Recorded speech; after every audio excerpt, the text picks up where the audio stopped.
Dans ce monde, la lignée, le talent et la prudence sont les éléments les plus importants pour devenir magicien.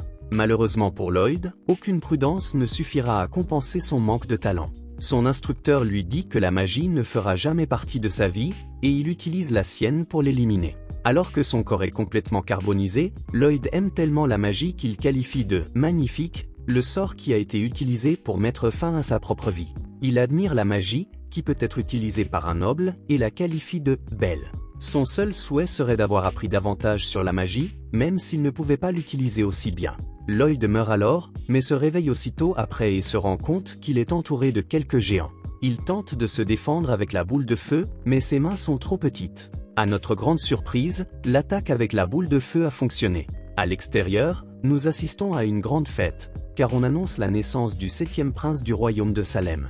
Lloyd s'est réincarné en prince, et tout le monde est sous le choc en voyant l'étendue des dégâts causés par la boule de feu du bébé. Des années plus tard, Lloyd grandit un peu et se cache de ses servantes. Il est invité à participer à une attaque, mais notre garçon est trop occupé à essayer d'échapper aux demoiselles. Les chevaliers décident de le laisser tranquille, car malheureusement pour Lloyd, il est beaucoup plus jeune que ses frères, ce qui le met hors course pour la couronne. L'un des chevaliers pense que gagner la faveur du garçon ne vaut pas la peine, mais l'autre chevalier lui explique qu'il a tort. Lloyd est incroyable, car il a commencé à parler dès sa naissance. Il lisait des livres de sorts plutôt que des livres d'images. De plus, en vrai chevalier, il a refusé de boire le lait de la source. Lloyd s'est réincarné en véritable prodige, mais le chevalier dit que le plus important est que Lloyd pourrait être la réincarnation du grand sorcier connu sous le nom de William Bardock. William est également connu comme le père de la sorcellerie, ce qui rend cette idée quelque peu ridicule.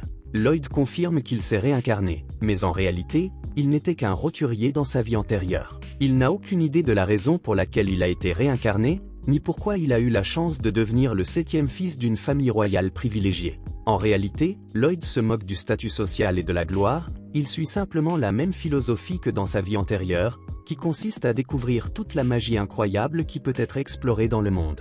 Il est en quelque sorte le Lara Croft de la magie, mais pour continuer, sa nouvelle vie s'accompagne d'une immense bibliothèque dont le petit nerd pourrait profiter, mais Sylpha, la domestique, l'en empêche. Les deux commencent à se battre, mais Lloyd doute qu'il ait besoin d'apprendre le maniement de l'épée, car il n'a de toute façon aucune chance d'accéder au trône. Mais Sylpha est rapide et lui fait remarquer qu'il y a plus dans la vie que la succession royale.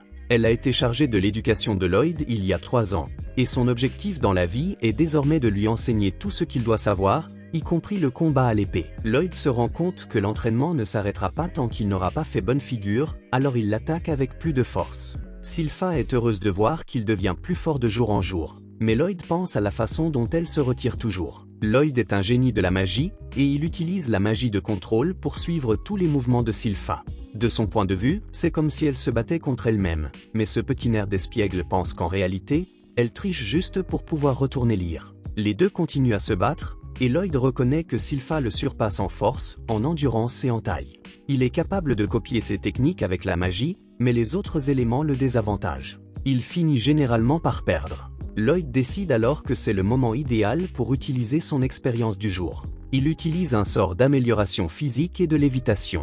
La différence est perceptible, et Lloyd combine des attaques physiques et magiques pour se battre de manière plus équilibrée. Le combat s'intensifie, et Lloyd est un garçon très confiant. Il s'est battu à la perfection contre Sylpha, comme s'il était son reflet. Il est alors certain qu'il peut gagner s'il fait un mouvement différent.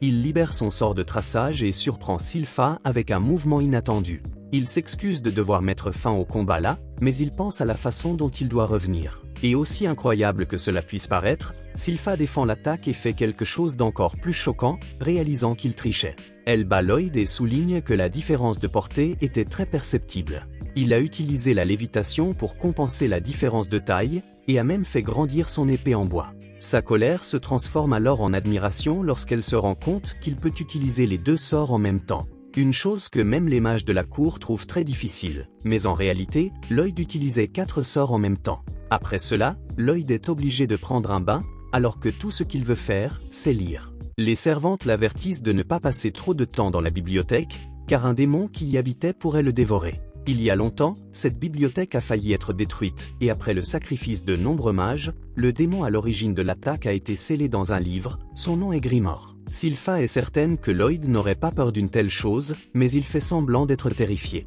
En réalité, Lloyd est simplement impatient de découvrir cette bibliothèque interdite. Cette nuit-là, il utilise la magie du vent pour refléter la lumière autour de lui et devenir invisible.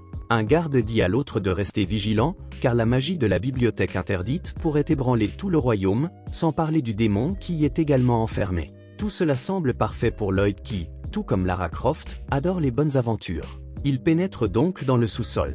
Les gardes, qui ne sont pas des plus intelligents, sont convaincus que personne ne peut passer par là. Mais même si quelqu'un y parvenait, 10 mages ont lancé leurs sorts les plus puissants pour créer une barrière inviolable à l'entrée du sous-sol. Mais cela n'est pas un problème pour Lloyd, qui franchit la barrière sans aucun effort. En entrant, il est émerveillé par la bibliothèque interdite. En jetant un œil au livre, il se rend vite compte que le grimoire s'est révélé, presque immédiatement. Lloyd se présente, et le grimoire lui demande s'il pourrait avoir la gentillesse de briser le sceau. Le sceau s'est déjà usé avec le temps, ce n'est donc qu'une question de temps avant qu'il ne se brise. Le grimoire tente de séduire Lloyd en lui offrant une quantité infinie d'or, mais il est choqué de constater que Lloyd a remarqué qu'il ne s'agissait que d'une illusion bon marché. Encore plus surpris, le grimoire voit que Lloyd est complètement calme. Lloyd explique que ce royaume est l'endroit où il étudie la magie, et qu'il ne laissera donc pas un démon dangereux le détruire. Grimoire tente de se défendre en disant qu'il n'en veut plus à personne, mais Lloyd ne se laisse pas convaincre. Grimoire fait alors une autre proposition. Il enseigne à Lloyd des sorts anciens, perdus depuis des siècles, et cette fois, il réussit à attirer l'attention de notre grand garçon. Le grimoire se rend compte que Lloyd a beaucoup de talent, ce qui rappelle à Lloyd son passé, quand on lui disait que la magie ne lui sourirait jamais. Et maintenant, avec un corps noble, Lloyd déclare qu'il peut enfin explorer tout le potentiel de la magie. Mais le grimoire trouve étrange la façon dont il parle de lui-même. Sans hésiter, Lloyd lève le sceau et se prépare à apprendre la magie ancienne. Mais le grimoire, étant un escroc et un tricheur comme il est, l'attaque simplement avec un sort absurdement puissant et merdique au visage de Lloyd, lui demandant si cette leçon lui a suffi. Pensant que c'en est fini pour Lloyd, le grimoire commence à réfléchir à la suite. Mais à sa grande surprise, Lloyd est toujours en vie, et plus encore, Lloyd est enchanté par cette magie et espère que le grimoire lui en montrera davantage. Furieux, le grimoire continue d'attaquer, mais rien ne parvient à traverser la barrière magique de Lloyd. Alors que le grimoire perd son sang-froid, Lloyd reste très calme, analysant toutes les attaques. Il ne peut tout simplement pas se retenir et décide de ressentir la magie sur sa propre peau, même au risque de mourir à nouveau. Le grimoire est sous le choc lorsqu'il voit Lloyd laisser la magie envelopper tout son doigt. C'est incroyablement douloureux, mais Lloyd est obsédé par la magie et parvient encore à admirer sa beauté malgré la douleur intense. Il en redemande même, ce qui rend le grimoire encore plus furieux.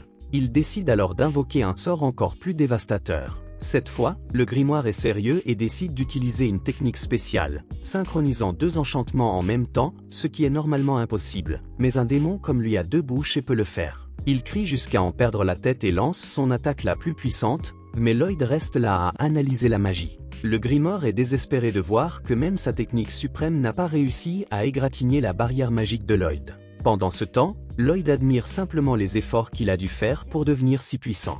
Grimoire décide de fuir ce garçon fou, mais il est surpris de voir que Lloyd a mis en place une autre barrière. Grimoire suppose qu'il l'a créée pour l'empêcher de s'enfuir, mais Lloyd révèle qu'il a commis une erreur il y a longtemps, c'est pourquoi il a décidé d'être plus prudent face à tout ce qui l'attend. Grimoire se prépare à attaquer à nouveau, mais Lloyd a déjà fini d'analyser ses attaques. Lloyd active alors un puissant sortilège qui oblige Grimoire à montrer tout ce dont il est capable en matière de défense. Lloyd lance une attaque de feu massive et Grimoire reste bouche bée, se demandant d'où vient toute cette mana. Mais il est déjà trop tard, car l'attaque de Lloyd grille complètement le démon.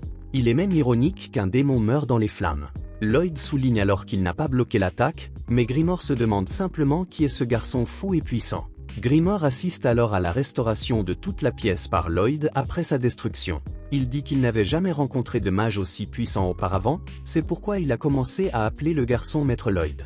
Lloyd est surpris de voir que Grimoire a survécu à son attaque, ce qui rend ce petit psychopathe très curieux de savoir jusqu'où Grimoire sera capable de survivre. Le Grimoire ne veut pas ressentir la douleur interminable qu'il subirait pendant que Lloyd le testerait, alors il s'engage auprès du garçon, il propose de servir de familier et Lloyd accepte. Pour ne pas être découvert, Lloyd demande à Grimoire de se transformer en un animal plus petit, et Grimoire se transforme en un animal aussi mignon que possible, mais il réfléchit à ce qu'il est réellement en train de faire. Il utilise essentiellement cette apparence mignonne dans l'espoir que Lloyd baisse sa garde pour qu'il puisse le prendre par surprise. Lloyd dit au démon d'entrer dans sa poche, et Grimoire pense que cette décision est stupide. Mais pour lui, c'est très bien, car en se rapprochant autant de Lloyd, Grimory est sûr de pouvoir contrôler son esprit et prendre le contrôle de son corps. Grimory se cache dans la cape de Lloyd, mais il est stupéfait lorsqu'il sent la mana de Lloyd. Grimory ne comprend pas comment elle peut être aussi dense et se rend compte qu'il ne sera peut-être jamais capable de contrôler un seul doigt de ce monstre.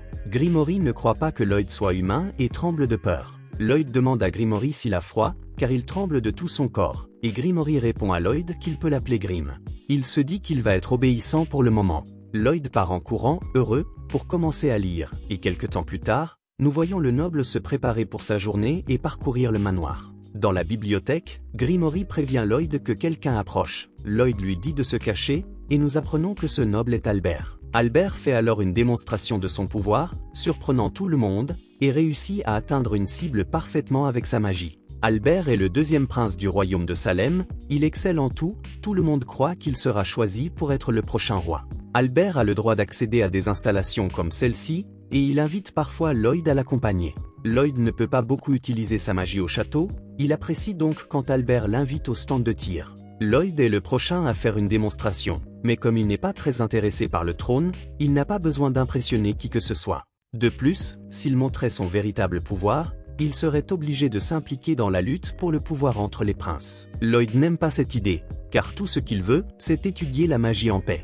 Grim se demande ce que Lloyd va faire pour la démonstration, et Lloyd explique qu'il va simplement faire dévier ses boules de feu pour qu'elles effleurent les cibles. Lloyd en parle avec beaucoup de simplicité, mais Grim pense que cela demande encore plus d'habileté que de simplement atteindre les cibles. Les spectateurs sont déçus, mais Grim se dit qu'ils auraient dû réaliser à quel point il est incroyable de contrôler la magie avec une telle précision. Lloyd, qui adore la magie, se fiche complètement de leur opinion et ne pense qu'à la manière dont il pourrait encore améliorer sa technique. Albert semble savoir quelque chose, mais ne dit rien et se contente de dire à Lloyd qu'il peut rester pour l'instant, qu'il va faire une pause. Lloyd ne pourrait pas être plus heureux, car il y a beaucoup de choses qu'il veut essayer. Il veut commencer par tester le double enchantement que Grim a créé, mais Grim lui dit que c'est impossible. C'est une capacité exclusive aux démons, qui peuvent former des bouches supplémentaires. Cependant, il semble que Lloyd ait déjà trouvé une solution. Il est surpris lorsque son idée fonctionne, et Grim devient fou et souligne qu'aucune personne censée n'essaierait jamais d'incorporer un démon dans son propre corps. Eh bien, c'est exactement ce que Lloyd a fait. Alors il dit à Grim d'essayer de lancer une boule de feu infernale. Grim répond que c'est un jeu d'enfant pour un démon de son calibre, mais il panique lorsque les choses ne se passent pas comme prévu. Grim est désespéré et se demande ce que Lloyd a fait. Lloyd lui répond qu'il s'agit simplement d'un empilement de sorts, une technique utilisée pour condenser les enchantements. En récitant plusieurs enchantements à la fois, Lloyd parvient à réduire le temps nécessaire pour lancer un sort. Il a poussé cela à l'extrême, car il dit avec désinvolture qu'il récitait environ 100 sorts dans chaque ligne d'enchantement. Grim est alors surpris de voir que le garçon en parle comme si ce n'était rien. Même s'il est un démon puissant, il ne peut empiler que 2 ou 3 lignes à la fois. Lloyd fait son prochain test et découvre qu'il peut désormais parler avec 2 bouches. Grim panique, pensant que Lloyd va réciter 2 sorts avancés en même temps, mais Lloyd le réduit simplement au silence. Un immense pouvoir commence à circuler en lui, et Lloyd lance un sort de boule de feu infernale et un sort de rayon d'eau. La panique de Grim atteint son paroxysme lorsqu'il se rend compte que Lloyd était en train de tisser 2 sorts incroyablement avancés ensemble. La mana s'intensifie à des niveaux absurdes, et Lloyd ne pourrait être plus excité à l'idée de voir quel genre de pouvoir un double sort lui apportera. Lloyd se rend compte qu'il ne peut pas libérer le pouvoir au sol, alors il l'envoie simplement dans le ciel. Il en résulte une démonstration de puissance qui peut être vue de loin dans le château. Certains serviteurs disent à Albert de ne pas perdre son temps avec Lloyd, car Lloyd n'est qu'un enfant. Selon eux, il n'est pas très doué en magie. Albert leur répond alors qu'ils sont aveugles et révèle que Lloyd a réussi à toucher toutes les cibles parfaitement, exactement au même endroit et de la même manière. Il l'a fait exprès, alors Albert traite Lloyd de génie. Albert prédit que Lloyd pourrait même devenir un grand sage et espère qu'il sera son allié à l'avenir. Les serviteurs sont convaincus qu'il parviendra à le convaincre, mais Albert souligne qu'il veut seulement s'entendre avec son petit frère. Albert prédit que Lloyd a probablement déjà abattu toutes les cibles, mais les employés doutent une fois de plus des capacités de Lloyd. Ils pensent qu'il est impossible pour le garçon d'abattre les cibles aussi rapidement, et un serviteur se demande pourquoi il fait si sombre dehors. Et on comprend pourquoi lorsque Grim tremble de peur après avoir vu que Lloyd a ouvert un trou dans l'atmosphère. Lloyd panique parce qu'il ne veut pas que quelqu'un le découvre, mais heureusement, les choses reviennent à la normale. C'était un événement assez fou, alors Grim, terrifié, demande une fois de plus qui est ce Lloyd. Cependant, il semble que Lloyd souffre d'un TDAH très grave, car il est déjà passé à autre chose. Il est maintenant plus intéressé par une nouvelle histoire sur des aventuriers de haut niveau. Ils explorent le donjon de haute difficulté et reviennent avec des trésors précieux et des objets magiques. Cela semble très amusant pour Lloyd, alors il décide de se rendre dans ce donjon. Green prévient Lloyd qu'il va provoquer une panique générale si l'on découvre qu'il est parti. Mais Lloyd révèle qu'il a une solution. Green est perplexe lorsque Lloyd lui apporte un gland. Sa perplexité se transforme en stupéfaction lorsque Lloyd l'utilise pour créer une réplique parfaite de lui-même en bois. En réalité, cette réplique est assez complexe, car Lloyd lui a donné des nerfs et d'autres choses. Ainsi, non seulement elle lui ressemble, mais elle peut également effectuer des mouvements simples toute seule. C'est un niveau d'appel hors du commun, et il dit que ce n'est pas suffisant, car Lloyd souligne qu'il l'aurait déjà fait auparavant s'il était sûr que cela fonctionnerait. Malheureusement, cela ne fonctionne pas, car le vrai problème est Sylpha. Un regard sur le passé montre à quel point elle est obsédée par Lloyd, car elle a remarqué qu'il avait grandi d'un quart de millimètre, et il sait que cette poupée qu'il vient de créer ne suffit pas à la tromper. Mais Lloyd a aussi une nouvelle solution pour cela. Il sort, et on voit qu'il a laissé Green aux commandes de la réplique, tout en pouvant toujours communiquer avec lui par l'intermédiaire de sa main. Les employés adorent son physique, mais Green pense que Lloyd est fou. Il a transféré l'âme de Green dans une réplique et a incorporé son corps sans âme dans sa main. Lloyd laisse le reste à Green, et celui-ci admire à quel point la réplique semble réelle.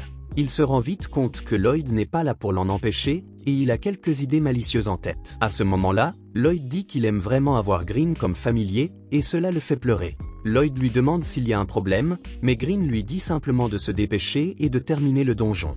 Lloyd se rend compte qu'il ne sait pas où trouver un donjon, et Green remarque que quelqu'un semble être attaqué à proximité. Mais ce n'est pas le cas, car la fille apparemment sans défense se retourne contre ses poursuivants et les détruit complètement. Elle démontre ses incroyables talents de combattante, et Green fait remarquer qu'elle doit être une artiste martiale. Lloyd a déjà lu des articles sur la technique de respiration qu'elle utilise. Elle permet à la personne d'infuser son corps d'une énergie appelée Ki, lui conférant une force extrême.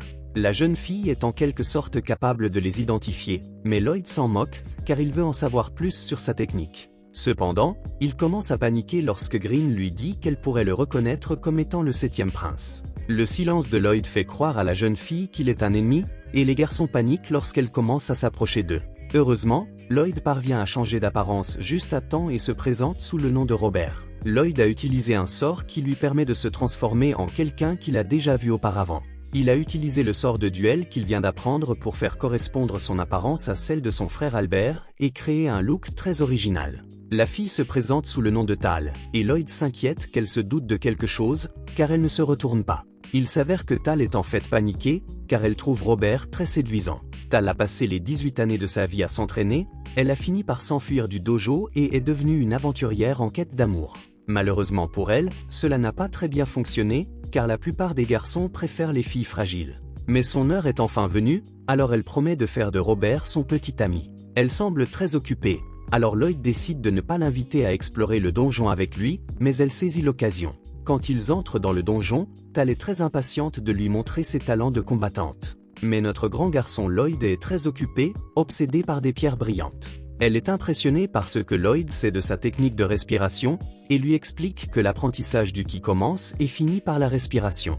Une respiration adéquate remplit tout le corps de Ki et permet à une personne de libérer des vagues de force surhumaine. Le problème, c'est qu'il faut beaucoup d'entraînement pour commencer à sentir le Ki dans son corps. C'est pourquoi Tal dit à Robert de consacrer son temps à trouver le Ki pour son cœur. Lloyd ignore complètement la blague sans intérêt et choque Tal lorsqu'il parvient à utiliser une technique de respiration. Il dit qu'il a simplement copié, mais elle l'avertit que s'il n'y est pas habitué, il aura l'impression que ses poumons brûlent.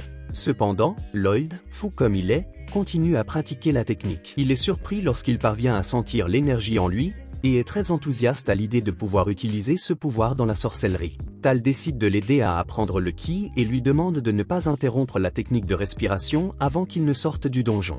À la maison, Green pense que Lloyd est fou, car il mène une vie si confortable, mais qu'il s'en fiche. Tout ce qui l'intéresse, c'est d'en apprendre davantage sur la sorcellerie, et les choses semblent très bien se passer pour Grimm. Mais il prend peur lorsque Sylph apparaît. De retour dans le donjon, Tal montre à Robert une explosion de Ki et l'utilise pour vaincre un boss du donjon.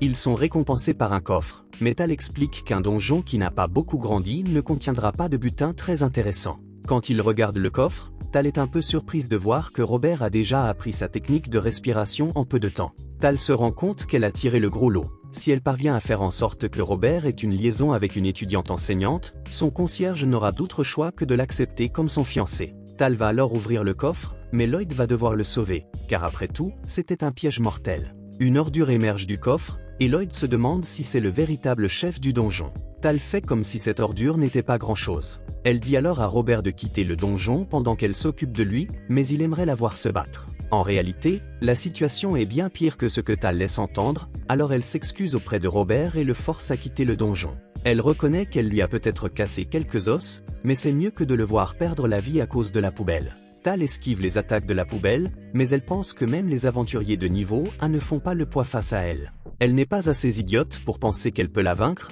alors elle décide simplement de gagner suffisamment de temps pour que Robert puisse s'échapper. Ailleurs, Lloyd est toujours en train de voler, après que Tal l'ait lancé, mais il est déçu car il y avait beaucoup plus de choses qu'il voulait apprendre. Lloyd s'arrête et se demande s'il doit revenir, il est un peu indécis, car il ne sait pas pourquoi Tal l'a renvoyé hors du donjon, alors il demande conseil à Grimm. Grimm ne répond pas, mais lorsqu'il répond, il dit à Lloyd de rentrer rapidement à la maison pour le sauver. De retour au combat, les choses ne vont pas très bien pour Tal, car elle se rend compte que sa vie est sur le point de s'éteindre. Elle essaie de s'éloigner, mais elle est choquée lorsque les déchets se mettent à parler. Ils expliquent qu'ils mangent les âmes des aventuriers pour obtenir leur sagesse et leurs compétences. Ils déterminent alors que cela ne vaut pas la peine de dévorer Tal, car sa technique qui se résume à de la magie de bas niveau. Cependant, il s'intéresse à Lloyd, en raison de la rapidité avec laquelle il a réagi au piège. Tal souligne alors que Trash et Roberto ne se ressemblent pas du tout. La plupart des gens considèrent les techniques de Ki comme une perte de temps, mais Roberto a dit qu'il était impressionné par celle-ci. Lixo s'en fiche, alors Tal l'attaque. Une barrière protège Lixo, mais elle l'attaque sans relâche, tout en expliquant qu'elle s'est beaucoup entraînée pour utiliser ces techniques de Ki depuis l'âge de 5 ans. Tal montre à quel point elle est en colère en disant qu'elle a passé tout son temps à s'entraîner et qu'elle n'a jamais eu le temps de trouver un petit ami. Après plusieurs coups, elle termine par un dernier coup dévastateur et dit que toute sa frustration est la raison pour laquelle il ne faut pas la provoquer. Tal a utilisé beaucoup de son Ki et ne peut plus bouger d'un centimètre, alors les choses ont mal tourné pour elle, et Lixo révèle qu'il est toujours en vie. Tal a utilisé une explosion de Ki à pleine puissance pour détruire la barrière, mais Lixo révèle que c'était regrettable. La portée totale de son pouvoir est plus faible que la magie d'un seul de ses doigts. Lixo l'insulte encore plus, lui disant qu'elle a gâché toute sa vie avec tout cet entraînement inutile. Il utilise alors un sort pour l'écraser avec le fragment magique, mais Lixo est choqué de voir que Lloyd est venu la sauver. Lloyd dit qu'il va maintenant prendre le contrôle, mais qu'il n'a pas beaucoup de temps, donc il va devoir mettre fin au combat rapidement. Tal n'a aucune idée de ce qui se passe, lorsqu'elle demande à Roberto ce qu'il fait là, mais elle voit qu'il est très sérieux. Lloyd vole instantanément derrière Lixo, et Tal est choqué de le voir utiliser sa technique de respiration. Lixo est également surpris, mais c'est parce que Lloyd a utilisé un sort de classe aérienne appelé Full Sprint, qui devrait être impossible à réaliser sans l'enchantement. Lixo l'attaque, mais il ne croit pas en la force de la barrière de Lloyd. Et Lloyd ne semble même pas intéressé par ce monstre, car il se concentre uniquement sur le perfectionnement de la combinaison de Ki et de mana, qu'il n'a pas encore réussi à maîtriser. Mais se souvient-il de ce que Tal lui a dit de se concentrer? Lloyd expire alors encore plus d'air dans ses poumons, tout en se concentrant et en accélérant le sort Full Sprint. Lixo pense que Lloyd et sa tente de s'enfuir et l'attaque, mais en réalité, Lloyd est simplement en train d'inspirer davantage d'air. Sa barrière le gêne, alors Lloyd s'en débarrasse, mais Lixo pense avoir réussi à la détruire. Ce stupide Lixo pense avoir l'avantage, alors il porte le coup final, mais Lloyd esquive tout. Tal est choqué de réaliser que l'attaque de Lixo n'a pas brisé la barrière, Roberto l'a fait lui-même pour pouvoir aspirer encore plus d'air et utiliser une technique qui est encore plus puissante. Il continue d'esquiver les attaques, tout en modelant son Ki et son mana. Il choque tous ceux qui regardent lorsqu'il utilise son nouveau pouvoir, mais il n'est toujours pas satisfait. Alors il fait un petit ajustement et rit comme un fou, tout en lançant une rafale d'attaque contre Lixo. Le psychopathe exige même que Lixo n'abandonne pas, car il s'amuse beaucoup et veut encore tester beaucoup d'autres choses. Lixo, quant à lui, semble très confus, car il était sûr que Lloyd n'était qu'un mage, mais le garçon n'utilise aucun sort, et pourtant, ces techniques simples de Ki parviennent à égaler la sorcellerie de Lixo. Lixo commence à subir des dommages et se rend compte que les techniques de Lloyd le dominent vraiment. Lloyd affine alors encore plus ses attaques, et Lixo se prépare à se défendre avec sa barrière, mais en vain, l'attaque traverse la barrière et le corps même de Lixo, tandis que Tao regarde. Sous le choc, Lloyd déclarait qu'il a enfin réussi à découvrir quelque chose. Après cela, Tao est un peu déçu, car tout ce qu'ils ont obtenu en échange de tant d'efforts, c'est un vieux poignard. Lloyd, après avoir mieux examiné la dague, se rend compte qu'elle a été trempée dans du mana. Mais Tao continue de penser qu'elle ne vaut pas grand-chose, alors elle décide de laisser la dague à Lloyd. À ce moment-là, il est effrayé lorsque le spectacle commence à s'effondrer, mais Tao lui explique que c'est normal, les donjons s'effondrent après la défaite du boss. Lloyd est surpris et compare cette situation à la technique de survie des abandonnés, qui sacrifient leur queue pour survivre. Il se rend compte que les donjons restent inactifs dans le sol jusqu'à ce qu'un objet magique y soit laissé. Le donjon absorbe cet objet et construit progressivement une nouvelle structure autour de lui. Il remarque également que le donjon récupère les objets des aventuriers qui n'ont pas survécu. Et lorsqu'il se rend compte qu'il va être détruit, il offre l'un de ces objets en pot de vin pour assurer sa survie. Lloyd trouve tout cela incroyablement fascinant, mais le temps presse. Il parvient rapidement à tirer un coffre du sol. Avec Tao, il s'échappe quelques instants avant l'effondrement total du donjon. Lloyd est émerveillé de voir le donjon enfin fermé, car il va maintenant gagner en puissance sous terre, jusqu'à ce qu'il puisse redevenir actif. Tao reconnaît que Roberto est un magicien incroyable, mais elle ne comprend pas pourquoi il a choisi d'utiliser une technique à la fin du combat. Curieuse, Tao lui demande s'il l'a fait pour l'aider, car le voyou se moquait de lui. Malheureusement pour elle et pour nous, Lloyd révèle qu'il a utilisé cette technique uniquement pour s'amuser. Mais à ce moment-là, Lloyd se prépare à partir, car il se souvient qu'il doit rentrer chez lui. Pendant ce temps, elle réfléchit à la technique qui est utilisée par Lloyd, qui est si avancée qu'elle n'a même pas réussi à la reproduire. Déterminée, elle déclare qu'elle va s'entraîner encore plus pour devenir encore plus forte la prochaine fois qu'ils se rencontreront. En partant, Lloyd dit qu'il va aussi s'entraîner beaucoup, alors Tao décide qu'elle va devenir quelqu'un qui pourra attirer l'attention de Lloyd. Mais à ce moment-là, elle se rend compte qu'elle n'a plus aucun moyen de le contacter, mais il est déjà trop tard. Lloyd est déjà parti et est arrivé chez lui, où il est choqué de voir Grimm en piteux état. Sylph avait emmené le faux Lloyd à un entraînement, mais il a été effrayé par sa faiblesse et a promis de le rendre à nouveau fort. Maintenant, Grimm pleure parce qu'il n'a pas eu la chance de suivre l'entraînement. Grimm est également déçu de découvrir que Lloyd a passé autant de temps loin de chez lui pour obtenir une épée de qualité douteuse. Mais Lloyd lui dit qu'en réalité, c'est un grand trésor. Il plonge l'épée dans de l'eau chaude et en gratte la surface, révélant qu'elle a été traitée avec de l'essence de mana.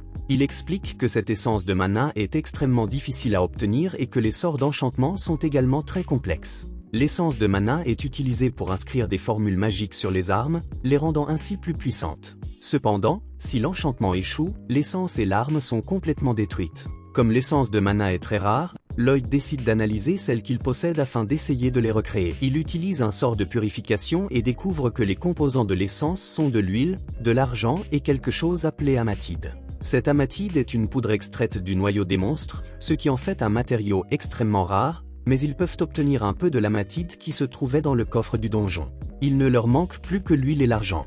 Le père de Lloyd lui donne quelques pièces d'argent, se demandant ce qu'il va acheter avec. Lloyd et Grimm se rendent ensuite dans leur cachette, où ils font fondre l'argent.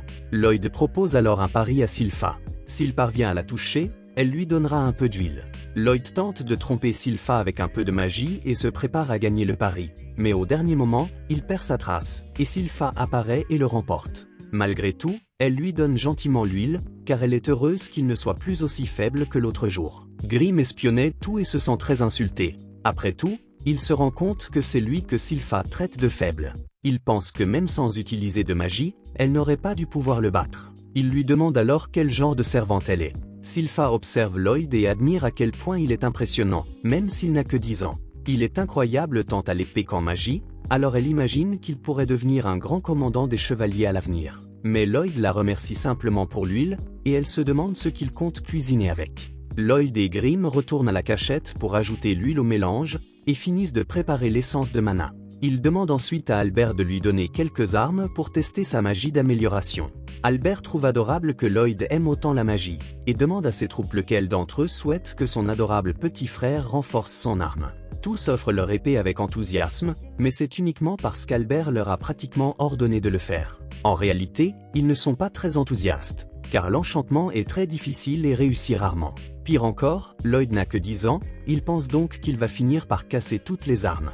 Grimm entend à quel point il doute de Lloyd et se met en colère. Il décide d'aider Lloyd et déclare avec colère qu'ils vont enchanter les armes et les rendre invincibles. Lloyd écrit alors un sortilège appelé Boost Power. Lloyd agit comme un savant fou, et Grimm est choqué lorsqu'il applique 3 couches du sortilège. Ce garçon est un maniaque, remplissant chaque petit espace qu'il trouve avec des formules magiques. Et bien sûr, l'épée se brise, car l'acier ne peut pas supporter autant de sortilèges. Lloyd se rend alors compte que l'enchantement est difficile, mais Grimm l'encourage à continuer. Après plusieurs échecs, il finit par prendre le coup de main, puis retourne voir Albert avec 50 des 120 épées qu'il a reçues. Il s'excuse d'avoir cassé 70 d'entre elles, mais en réalité, il se dit qu'il a réussi à en enchanter 80. Mais le problème est qu'il a essayé d'ajouter encore plus de sorts à certaines d'entre elles, et qu'il a fini par les détruire. Albert est incrédule, car même les enchanteurs de premier ordre ont un taux de réussite de seulement 10%. Les soldats ne croient pas que Lloyd ait enchanté les épées, ils pensent qu'il a abandonné après en avoir abîmé 70 et qu'il rend les autres sans enchantement. Ils décident alors de mentir et de dire que les épées semblent plus tranchantes, mais l'un d'eux est surpris lorsque son fourreau est coupé en deux. Ils ne savent pas comment réagir, mais Grimm, petit et irrité, se sent vengé. Albert est impressionné par les épées plus puissantes, et Lloyd explique qu'il attendait de les voir utiliser les armes au combat. Le moment est alors parfait, car Albert révèle qu'ils vont chasser des monstres. Peu de temps après, Lloyd accompagne Albert et emmène Grimm.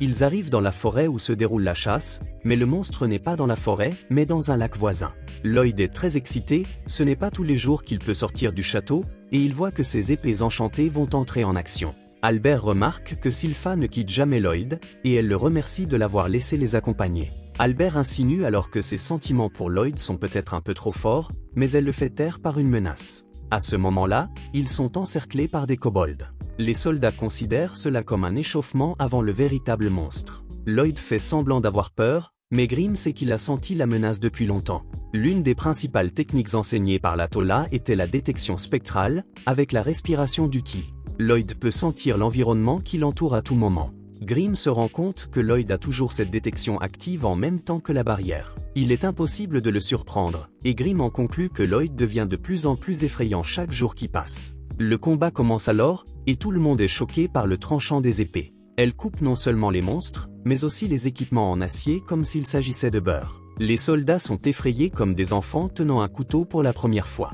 Lloyd décide que ses enchantements ont été un succès, et Albert est d'accord, ajoutant que son frère produit l'enchantement. Sylpha est d'accord, alors qu'elle se tient debout sur une pile de monstres morts, mais Lloyd souligne qu'il n'a même pas enchanté son épée. À ce moment-là, le kobold tente d'attaquer Lloyd, mais Tal apparaît de nulle part et l'élimine. Lloyd a failli commettre une erreur en l'appelant comme s'il était toujours Roberto, mais il se retient à temps.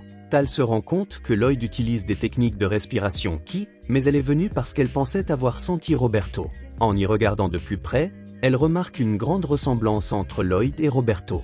À ce moment-là, Sylpha élimine un autre monstre.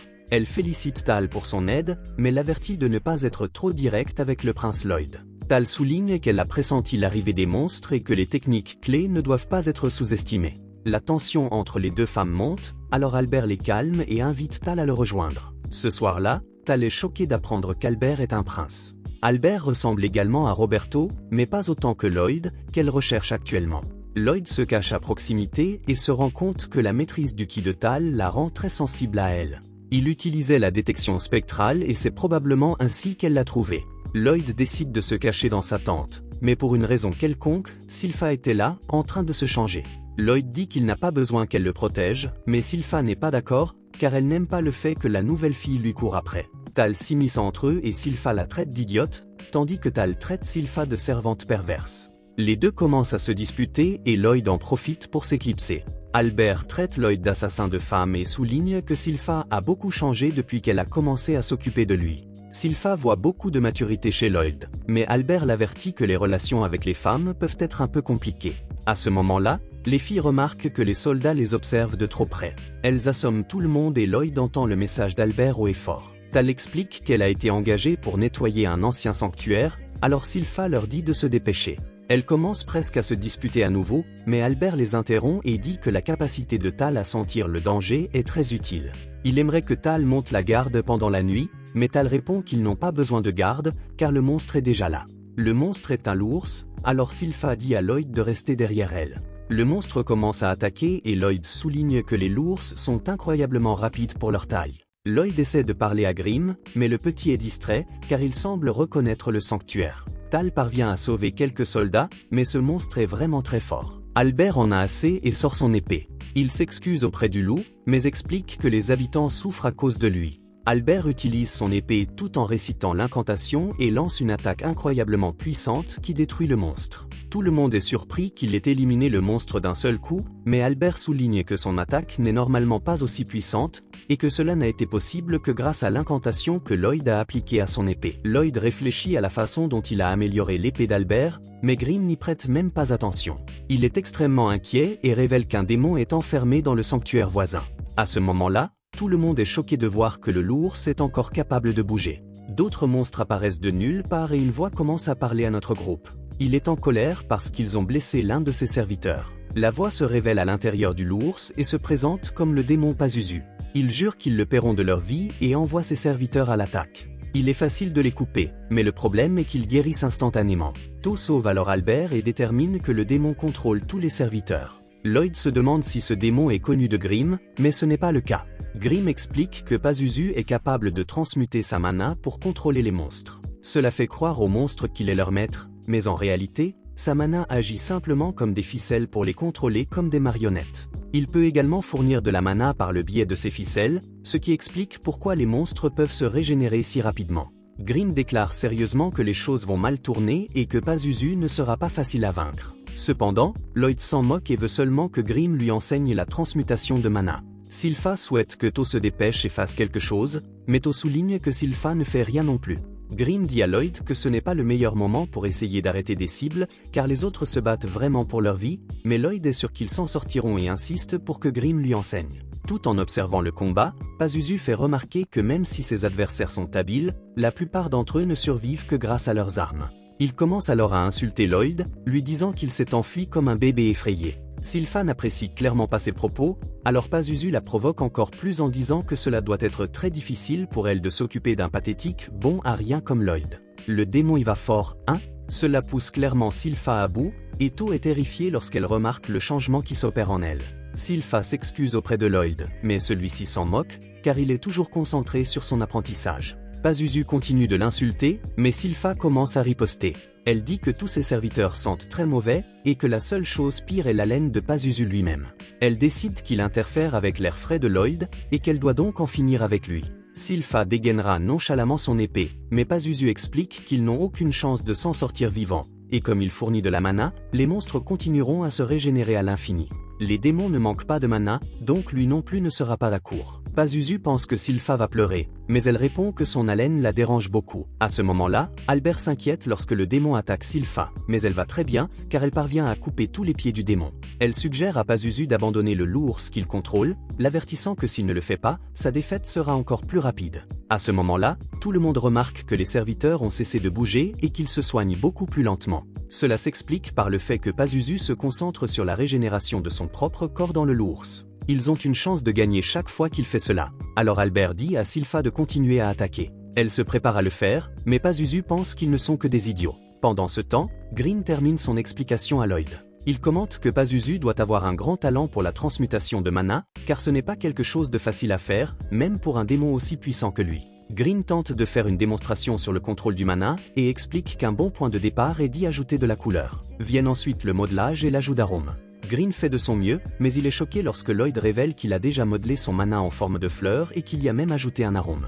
Green n'arrive pas à croire que Lloyd ait déjà réussi à le faire de manière aussi parfaite, et les deux profitent du moment pour apprécier l'odeur. Pendant ce temps, Pazuzu est extrêmement frustré, car Sylpha lui inflige une raclée. Il ne comprend pas comment elle ne laisse aucune ouverture et se demande comment quelqu'un comme elle peut être une simple nounou. Sylpha emprunte l'une des épées d'un soldat et l'admire, car elle a été enchantée par Lloyd. L'obsession de Sylpha pour Lloyd attire l'attention de Pazuzu, qui déclare vouloir le disséquer. Le démon fait preuve d'une vitesse fulgurante, mais continue d'insulter Lloyd, ce qui rend Sylpha encore plus furieuse. Le démon l'enveloppe et se moque d'elle, la traitant d'humaine stupide, car elle est tombée dans son piège. Cependant, il est complètement bloqué lorsqu'il se rend compte que Sylpha est toujours en vie, et d'un coup précis, elle coupe le corps du l'ours en deux. Elle déclare que c'est l'art du double tranchant de sa famille, et enchaîne avec un autre appelé Diving Sparrow. Cela coupe la tête du monstre, alors Pazuzu essaie de lui dire qu'elle n'est qu'une servante. Malheureusement pour lui, ce n'est pas vrai, alors Sylpha utilise une autre technique pour détruire complètement le loup et exposer le démon.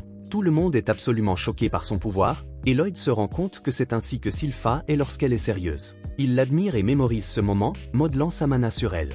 Sylpha est dégoûtée à l'idée que le démon puisse essayer de blesser Lloyd, alors elle déclare que la seule chose qu'il pourra toucher, c'est sa lame. Sylpha dit au démon de faire la paix, mais elle est choquée quand il commence à faire quelque chose. Les autres éliminent les sbires, mais Albert sait que ce n'est pas encore fini. À ce moment-là, tout le monde s'effondre à cause du miasme du démon, y compris Sylpha. Pazuzu est furieux, car il construit ses marionnettes depuis plus d'un siècle. Il reproche à Sylpha d'avoir ruiné tout son plan, et son attaque la jette dans la rivière. Albert veut l'aider, mais ses forces s'épuisent. Pazuzu révèle qu'il s'agit du miasme de la domination, et que tous ceux qui l'inhalent tombent sous son emprise. Sylpha dit que c'est pour cela qu'il sent si mauvais, ce qui irrite Pazuzu, car elle ne cesse de l'insulter. Son attaque vise Sylpha, mais elle est bloquée par Tal. Sylpha essaie de dire qu'elle va bien, mais ce n'est clairement pas vrai. Sylpha essaie de rester courageuse et dit à Tal de courir, mais elle est trop blessée et finit par s'évanouir. En réalité, Pazuzu est très impressionné par elle, car elle a absorbé plus de miasmes que n'importe qui d'autre, et pourtant elle a réussi à le défier férocement.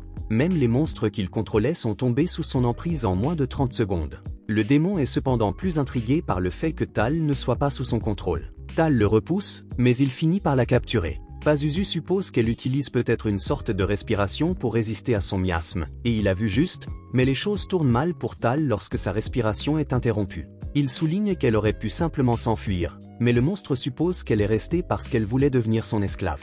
Tal repousse à nouveau le démon et lui dit qu'elle attend un beau gosse. Elle ne plaisante pas, alors cette fois, elle utilise une attaque incroyablement puissante. Elle se rend compte qu'elle s'est un peu trop échauffée et utilise un grand mouvement. Tal et sa tante se concentrer pour stabiliser sa respiration avant que le démon ne contre-attaque, mais elle a des problèmes encore plus graves, car elle est attaquée par l'une de ses marionnettes. Elle est choquée de voir qu'elles se sont déjà régénérées, et le démon se demande qui est le beau gosse dont elle parle. Pazuzu se lasse de toute cette conversation, alors il utilise son miasme de domination à pleine puissance. Il pense qu'elle sera certainement sous son contrôle maintenant, mais Tal vient de réaliser quelque chose. Le beau gosse dont elle parlait est beaucoup plus proche qu'elle ne le pensait. Elle peut encore le sentir à travers tout le miasme de Pazuzu, et c'est ce qui lui donne de l'espoir. Pazuzu n'a aucune idée de ce dont elle parle, alors Tal lui révèle que le beau gosse est en route pour le détruire. Malheureusement pour elle, son temps est écoulé, et le monstre pantin la dévore. Pazuzu tourne alors son attention vers Sylpha, car elle serait un excellent ajout à ses serviteurs. Il sait qu'il sera difficile de la contrôler, mais sa force justifie le coup. Pazuzu prévoit d'utiliser des tonnes de miasmes sur elle, et Lloyd se rend compte que c'est probablement ainsi qu'il a réussi à contrôler les loups-garous. Il est satisfait, car il a révélé qu'il avait tué leurs parents et utilisé le miasme pour les remplacer dans l'esprit des petits. Pazuzu se félicite en déclarant que personne ne peut défier sa domination, et Lloyd répond calmement qu'il est terrible. Pazuzu est alors choqué lorsqu'il réalise enfin que Lloyd est capable de se déplacer d'une manière ou d'une autre parmi ses miasmes. Il exige de savoir comment cela est possible, mais Lloyd n'en a aucune idée. Le fait qu'il ne le sache pas encore est encore plus choquant, mais Pazuzu est à nouveau incrédule lorsqu'il se rend compte que Grim est un démon. Il ne comprend pas pourquoi un démon protégerait un humain, et Pazuzu insulte Grim parce qu'il est si beau. Pazuzu traite Grim de honte pour l'humanité démoniaque, mais Grim essaie quand même de lui donner quelques conseils en tant que compagnon démon.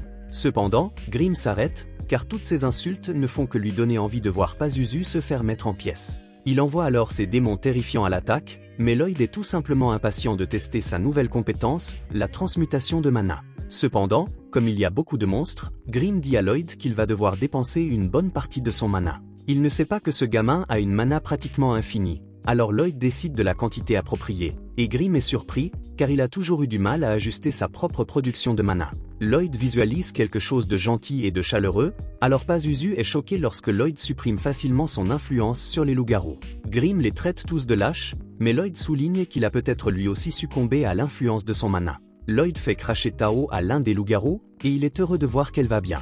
Pazuzu est toujours incrédule quant à la façon dont Lloyd a réussi à convertir toute sa mana en un champ de fleurs en un instant. Il suppose que Lloyd doit être une sorte de sorcier incroyable. Pazuzu tente à nouveau de contrôler ses serviteurs, mais Grim lui dit qu'il est trop tard. Les loups-garous se sont déjà souvenus de leur fierté en tant que monstres et du fait que Pazuzu a éliminé leurs parents. Les loups-garous enragés attaquent Pazuzu, et Lloyd est impressionné de voir comment ils attaquent en groupe. Ils sont extrêmement puissants ainsi, et des marionnettes ne pourraient jamais reproduire ce genre d'acte. Pazuzu montre qu'il est toujours un démon puissant et punit les loups-garous qui l'ont attaqué.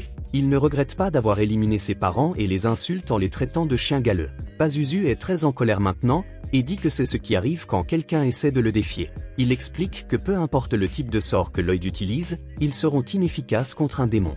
Lloyd se souvient que Grimm a dit la même chose, il a dit que les démons ne peuvent pas être éliminés par la magie. Alors Grimm explique que cela ne s'est jamais produit auparavant. Pazuzu déclare alors qu'il va lui montrer son véritable pouvoir, maintenant qu'il ne fournit plus de mana à ses serviteurs. Lloyd ne l'écoute même pas, car il est désormais fasciné par la raison pour laquelle la magie ne parvient pas à éliminer les démons. Il suppose que les démons sont très difficiles à éliminer complètement, mais cela ne fait qu'exciter davantage ce garçon fou à découvrir ce qu'il faut pour y parvenir. Pazuzu est alors absolument horrifié par le pouvoir sombre qui émane du corps de Lloyd.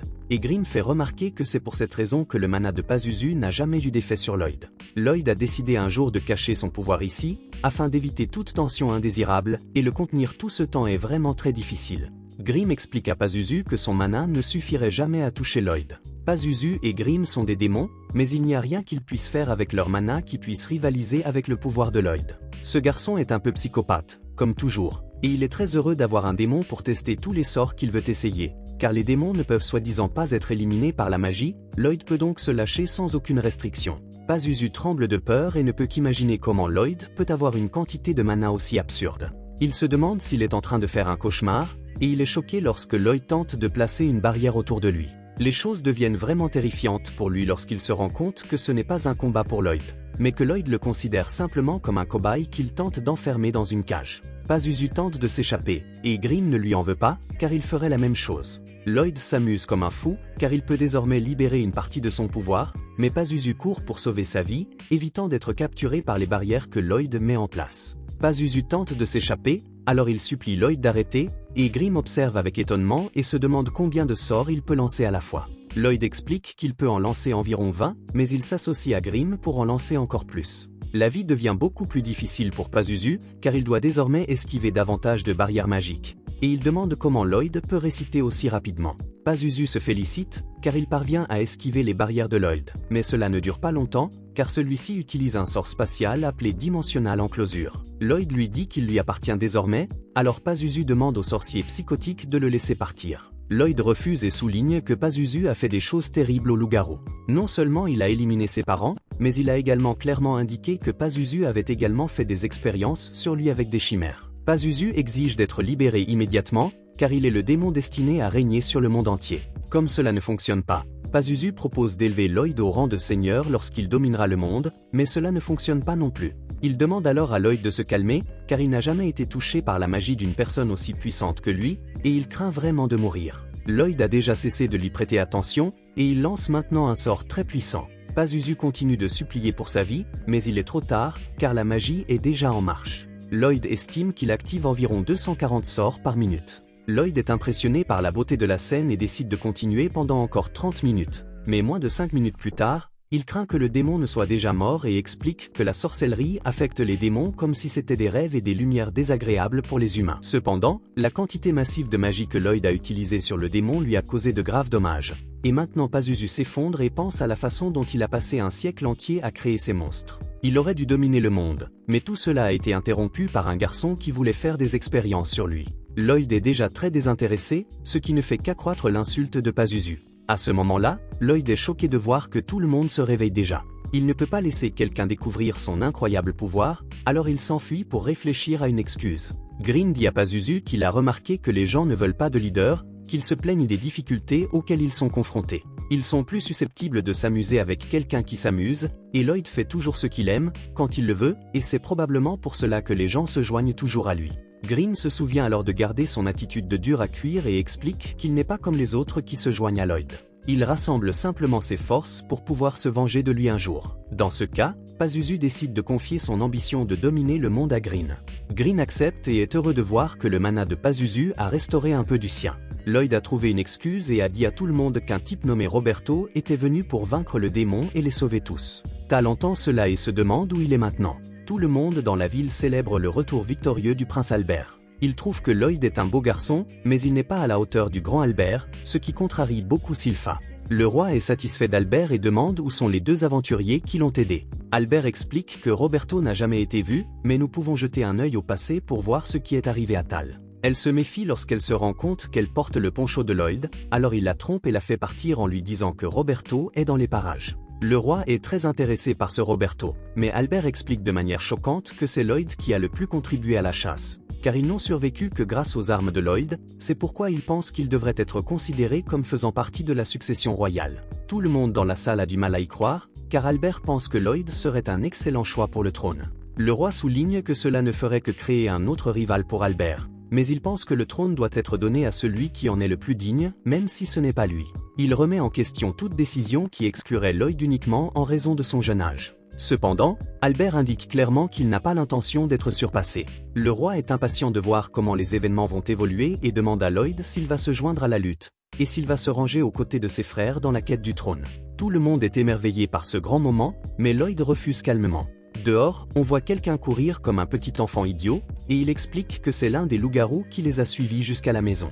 Lloyd le trouve très mignon et adorable, alors Grim est jaloux de ne pas avoir la même réaction. Grim s'agite et interrompt la conversation avec désinvolture. Sylph arrive alors pour voir à quel point le loup-garou aime Lloyd, et celui-ci cache Grim dans son pelage. Lloyd a décidé d'appeler le loup Shiro, et il est impatient de lui apprendre plein de choses. Sylph fait remarquer que les commandes complexes sont généralement le domaine des dompteurs de monstres, alors Lloyd pense utiliser sa mana pour contrôler les monstres, comme eux. Le roi est surpris par la désinvolture avec laquelle Lloyd a refusé la chance de disputer le trône. Lloyd est toujours concentré uniquement sur la magie, dont il est un véritable fanatique. Le roi observe et pense que Lloyd a refusé l'offre parce qu'il est trop modeste. Cependant, Albert n'est pas d'accord, estimant que la royauté est un rôle trop insignifiant pour Lloyd. Le roi est d'accord et est impatient de voir ce que l'avenir réserve à Lloyd. Plus tard, nous découvrons que Lloyd a enseigné des commandes simples à Shiro, qui les a apprises facilement, mais que les commandes complexes sont plus difficiles. Lloyd a essayé d'écrire une commande dans sa mana, mais cela a perturbé le pauvre animal. Il décide de chercher un spécialiste des monstres et se rend à la tour du jardin de la princesse Aliez. Green est impressionné par tous les monstres présents et Lloyd explique qu'Aliez est sa sœur et la 6e princesse de Salem. Elle aime les animaux, pas seulement les chiens et les chats, mais tous les animaux, y compris les monstres.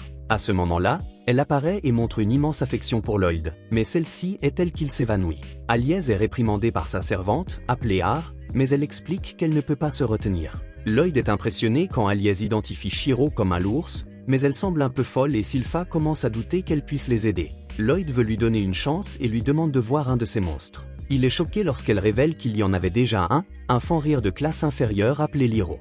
Green est surpris, car c'est un loup-ours de niveau supérieur. Lloyd n'arrive pas à croire que ce monstre ait échappé à sa détection de présence, mais le plus surprenant est qu'il n'avait aucune idée du moment où Aliez avait donné l'ordre. Le fan-rire savait comment se faufiler derrière eux et a même pris le bandeau de Sylpha.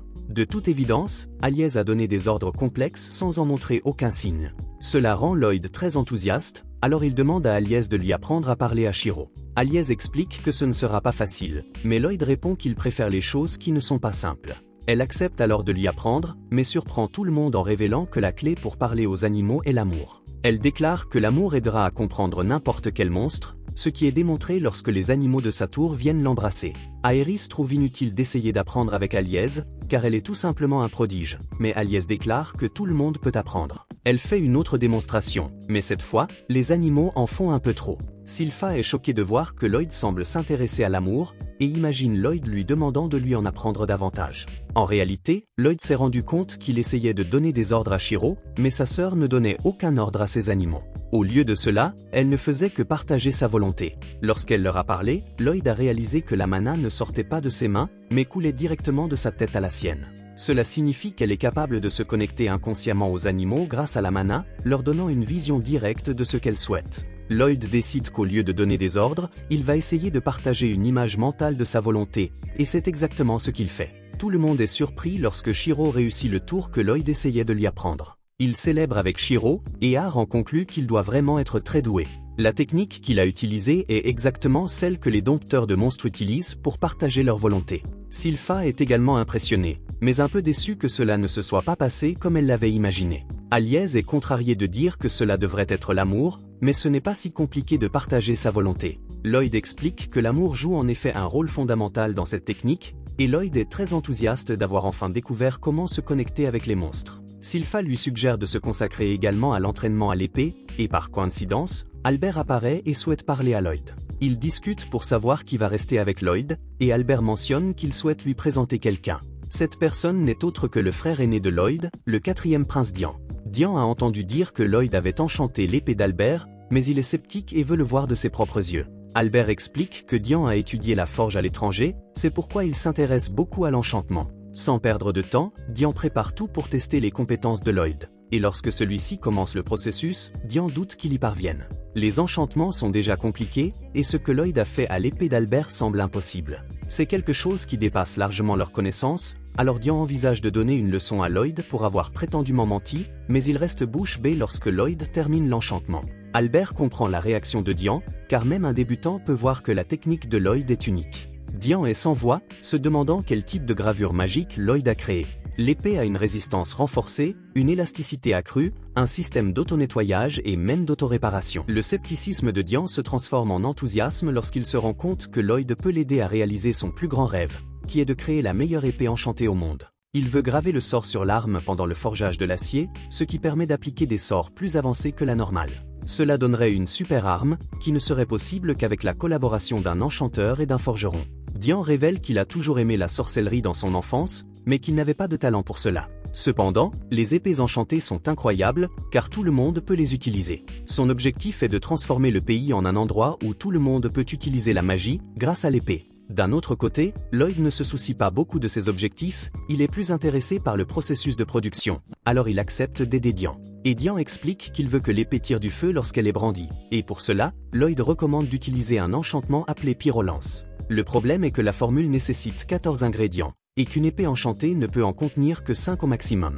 La solution proposée par Lloyd est de compresser cette formule en 2 ingrédients. Lloyd procède à la compression et se prépare à l'appliquer sur l'acier que Dian est en train de forger. Cependant, ils sont tous deux surpris de voir que l'acier s'est brisé dès l'application. Lloyd tente de trouver des solutions, mais l'acier continue de se briser. Il se sent mal d'avoir gaspillé autant d'essence de mana sans comprendre ce qui ne va pas. À ce moment-là, Grimm remarque quelque chose à propos de l'essence de mana et attire l'attention de Lloyd. Jean encourage Lloyd à continuer d'essayer, en lui disant qu'il a obtenu beaucoup d'essence de mana à un prix avantageux. Lloyd purifie alors l'essence de mana et se rend compte qu'elle ne contient presque pas d'amatite. Enchanter l'épée nécessite une plus grande concentration d'amatite. Mais ce matériau est fabriqué à partir de noyaux de monstres et est très rare. Jean n'en a pas. Lloyd doit donc se faufiler à nouveau dans un donjon pour chasser quelques monstres. À ce moment-là, Sylph suggère de les emmener dans un donjon. Lloyd souligne qu'en tant que prince, il n'a pas le droit de faire cela. Mais Sylph explique que le roi a changé d'avis après l'incident de la chasse aux monstres. Il pense désormais que Lloyd doit élargir ses horizons et découvrir davantage le monde. Et pour commencer ce voyage, ils se rendent à la guilde des aventuriers afin que Lloyd s'y inscrive. La réceptionniste, Katharina, demande à Lloyd de remplir quelques papiers avant de toucher une boule de cristal qui mesurera sa force et déterminera son classement en tant qu'aventurier. Lloyd est déjà familier avec ces boules de cristal, car il en a utilisé une lorsqu'il dirigeait l'académie de magie dans sa vie antérieure. Cependant, les circonstances sont différentes ici. Après tout, Lloyd est certain que la boule de cristal exploserait s'il utilisait toute sa puissance, ce qui attirerait beaucoup d'attention. Pour éviter cela, Lloyd se concentre pour réprimer son mana encore plus que d'habitude, le réduisant à la taille d'une puce. Quand il touche enfin la boule de cristal, il est ridiculisé pour avoir reçu une note globale de E. Cependant, Katharina ne rit pas, au contraire, elle est choquée de voir que la note de magie de Lloyd est de niveau A. Cela est comparable à un sorcier expérimenté. Et Lloyd est déçu, car il pensait avoir réduit sa mana de seulement 1%. Katharina déclare alors que Lloyd est le nouvel aventurier le plus prometteur depuis celui connu sous le nom de Silverblade. Les autres aventuriers sont furieux de la voir les comparer. Le légendaire Silverblade a traversé d'innombrables donjons comme un véritable démon, mais il a soudainement disparu. Il pense qu'une légende comme lui ne devrait jamais être mentionnée dans le même contexte qu'un simple aventurier débutant. Comme il n'y a pas d'aventurier de niveau A disponible, Sylph explique qu'ils veulent une mission dans un donjon. Cependant, ces missions exigent qu'au moins un aventurier de niveau B soit impliqué. Sylph décide alors de se réinscrire, mais l'un des aventuriers pense qu'elle devrait l'accompagner. Après que Sylph lui ait donné une leçon, Katharina révèle qu'il vient de s'en prendre à la mauvaise personne. Sylph est en fait la légendaire aventurière Silverblade. Katharina explique que la réinscription implique une rétrogradation de 2 niveaux, ce qui la placerait dans la catégorie C. Cela ne fonctionnerait donc pas. À ce moment-là, Tal apparaît et propose son aide. Cependant, Sylph la reconnaît à peine et dit qu'il rentre déjà à la maison. Tal insiste et explique qu'elle a voyagé de donjon en donjon à la recherche de Robert. Ce périple l'a rendue suffisamment forte pour être classée A. Tal propose maintenant son aide en échange d'une rencontre avec Albus. Katharina recommande une mission dans le donjon, pendant que Sylph récupère la cape de Lloyd. Lloyd est surpris de découvrir le passé légendaire de Sylph, et elle explique que tout s'est passé quand elle était très jeune. Ce dont elle se souvient le plus, c'est de sa tentative ratée de vaincre un groupe d'ennemis mortels. Le trio poursuit son chemin et trouve rapidement un coffre. Pendant ce temps, de retour à la forge, Albus va parler à Dian. Dian explique que Lloyd aura besoin de quelques jours supplémentaires pour apporter les matériaux de précision. Cependant, Albus semble quelque peu inquiet du temps que cela va prendre, ce qui fait comprendre à Dian qu'une guerre approche. Malgré tout, il demande à Albus d'attendre encore un peu. Lorsque Lloyd reviendra, ils pourront produire en masse ces épées enchantées, afin qu'elles puissent être utilisées sur les champs de bataille. Albus lui dit qu'ils ne doivent pas se soucier des combats pour l'instant. Son objectif en réunissant tout le monde ici est qu'ils s'entendent à nouveau comme des frères. Il espère qu'un jour, leurs armes aideront à protéger le royaume. Il encourage donc Dian à continuer d'essayer. À ce moment-là, Dian dit qu'ils doivent venir rapidement, car Lloyd est déjà revenu avec le noyau du monstre. Pendant qu'il travaille sur l'épée, Dian se rend compte que Lloyd est un garçon incroyable. Albus, cependant, le savait déjà et croit qu'il n'y a rien que Lloyd ne puisse faire. Cette idée se renforce encore davantage lorsque Dian teste l'épée enchantée qu'ils ont créée, une lame qui cause des destructions massives. Lloyd se rend compte qu'il a peut-être un peu exagéré dans la création de l'épée. Il décide qu'il devra la modifier à l'avenir. C'est ainsi que naît l'épée forgée par les frères. Elle est baptisée The Lore. Cette nuit-là, Lloyd se repose. Il se rend compte qu'Albus a été très occupé. Il se demande alors si quelque chose d'important est sur le point d'arriver. À ce moment-là, il sent quelque chose dans le jardin. C'est une sensation très étrange, presque comme s'il y avait un trou dans l'espace. Shiro est très perspicace, mais lui non plus n'a rien remarqué. Lloyd se demande ce que cela peut bien être. Et nous voyons une personne mystérieuse à l'extérieur. À ce moment-là, la fille à l'extérieur est choquée, quand Lloyd apparaît instantanément devant elle. Lloyd est étrangement calme, alors elle essaie de s'échapper. Mais elle finit par découvrir qu'elle est piégée. Lloyd explique qu'il veut seulement lui parler, même si elle est une intruse. La fille utilise un pouvoir étrange, puis s'excuse aussitôt, car elle n'a jamais voulu l'utiliser contre un enfant. Lloyd détecte rapidement qu'il s'agit de poison, mais il est choqué lorsque sa magie de purification ne fonctionne pas contre lui. Son attaque cause beaucoup de douleur, alors la jeune fille s'excuse à nouveau. Elle révèle alors que rien ne peut purifier son poison. Lloyd réfléchit à un moyen de le purifier. Il peut traiter tous les types de poisons connus. Donc, ce qu'elle utilise doit probablement être une toxine inconnue. Le plus incroyable, c'est qu'elle transforme la nature de son poison avec de la mana. Il existe des individus rares qui naissent avec un type spécial de mana. Ceux qui ont des capacités particulièrement menaçantes sont redoutés et connus, comme les Blighted. La jeune fille confirme qu'elle est une poison Blighted, connue sous le nom de Rem la papillon vénéneuse. Lloyd est choqué lorsqu'elle brise sa barrière. Il se rend compte que Rem a dû l'affaiblir avec son poison. Rem lui assure qu'il ira bien, car il n'a pas ingéré beaucoup de poison.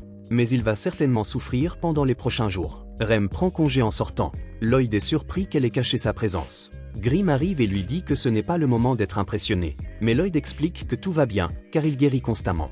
Grimm lui demande pourquoi il n'a pas arrêté la jeune fille. Alors Lloyd explique qu'il a préféré la laisser le guider jusqu'à sa cachette. Grimm n'a aucune idée de qui ils sont, alors Lloyd révèle que Sylpha lui a parlé de la guilde des assassins. Il est sûr que Rem est l'une d'entre eux. Ils forment un groupe de 6 assassins, et leurs têtes sont mises à prix. Mais ce qui enthousiasme le plus Lloyd, c'est le fait que chacun d'entre eux possède ses propres compétences spéciales. Lloyd suit la trace de la jeune fille. Grimm n'arrive pas à croire qu'il soit capable de détecter la fille indétectable. Lloyd explique que sa présence est comme une déchirure dans l'espace. Lloyd part à la recherche de Rem, et Sylpha arrive en retard à la fête. Ailleurs, Rem est réprimandée pour ne pas avoir éliminé la personne qu'elle a trouvée. Cependant, elle révèle qu'elle a obtenu des informations. Elle a découvert qu'ils produisent des épées enchantées en masse, donc ils doivent se préparer à la guerre. Mais cela ne fait qu'irriter l'un des assassins. Il dit à Rem d'arrêter d'agir comme si elle était le chef Jade, car celui-ci est parti depuis longtemps. Rem répond que Jade ne reviendra pas, mais on leur demande d'arrêter de se disputer, car ils sont observés. Lloyd se révèle alors, mais Rem est choqué, car il devrait encore être empoisonné. Les assassins ont entendu dire que Lloyd fait semblant de ne pas être remarquable, mais qu'il est en réalité très puissant.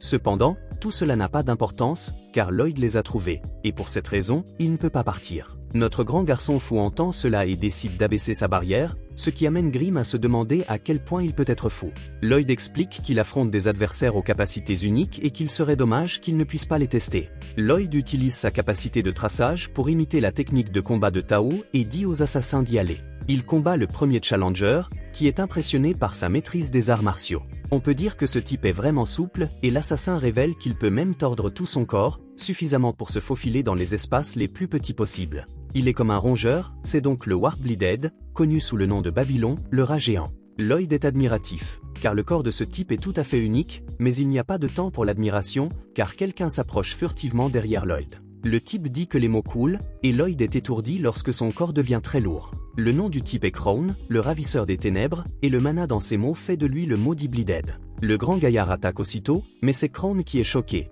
car Lloyd utilise toute sa force brute pour vaincre sa malédiction.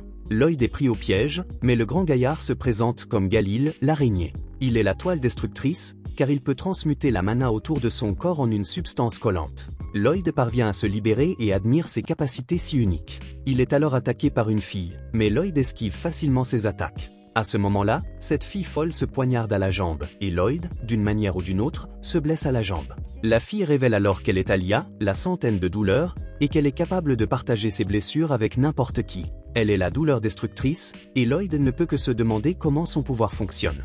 Les présentations terminées, Talia est heureuse d'avoir réussi à enseigner à Lloyd ce qu'est la peur. Cependant, elle est choquée lorsque Lloyd révèle qu'il n'a pas peur. Mais le plus surprenant, c'est que Lloyd a été capable de guérir instantanément les 2 coups de couteau, même s'ils l'ont transpercé de part en part. Le garçon montre qu'il est vraiment fou, car il commence à se demander ce qui se passerait s'il blessait Talia. Le fait qu'il se soit guéri lui-même l'a guéri, alors il demande si tout dommage qu'il lui causerait lui serait renvoyé. Lloyd utilise la magie d'amélioration pour fabriquer des lames à partir de quelques morceaux de tissu déchirés, et utilise la poursuite pour imiter la technique de combat de Sylpha.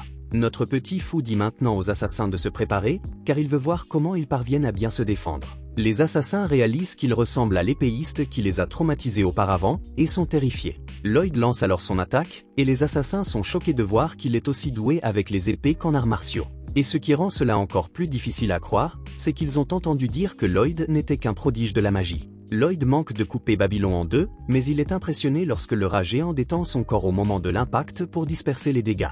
Les autres assassins tentent de s'unir contre Lloyd, mais finissent par se blesser les uns les autres. Lloyd lance une attaque contre Babylon, et il est si rapide que Babylon n'a pas le temps de dire « stop » pour forcer Lloyd à s'arrêter. Lloyd utilise alors une double attaque moineau, et Babylon n'arrive qu'à dire le mot « balle ». Lloyd se demande s'il serait devenu chauve si Babylon avait dit le mot, mais il est content de ne pas l'avoir découvert. Galil veut se venger, mais sa toile colle à tout, et il met Talia dans une situation embarrassante. Lloyd attaque Talia à son tour, mais elle lui révèle que s'il lui fait du mal, il en subira également. Elle suppose alors qu'il va reculer, et est donc choquée lorsque Lloyd est vraiment impatient d'essayer pour voir ce que ça fait. Lloyd l'envoie valdinguer, causant d'énormes dégâts aux deux, mais Lloyd est content que ça ait marché. Le grand gaillard le capture alors dans ses toiles, mais Lloyd s'échappe et lui assène un énorme coup de poing avec des propriétés de foudre. À ce stade, Lloyd saigne de la bouche, ce qui le rend encore plus fou lorsqu'il demande à Ray de lui montrer à nouveau le poison.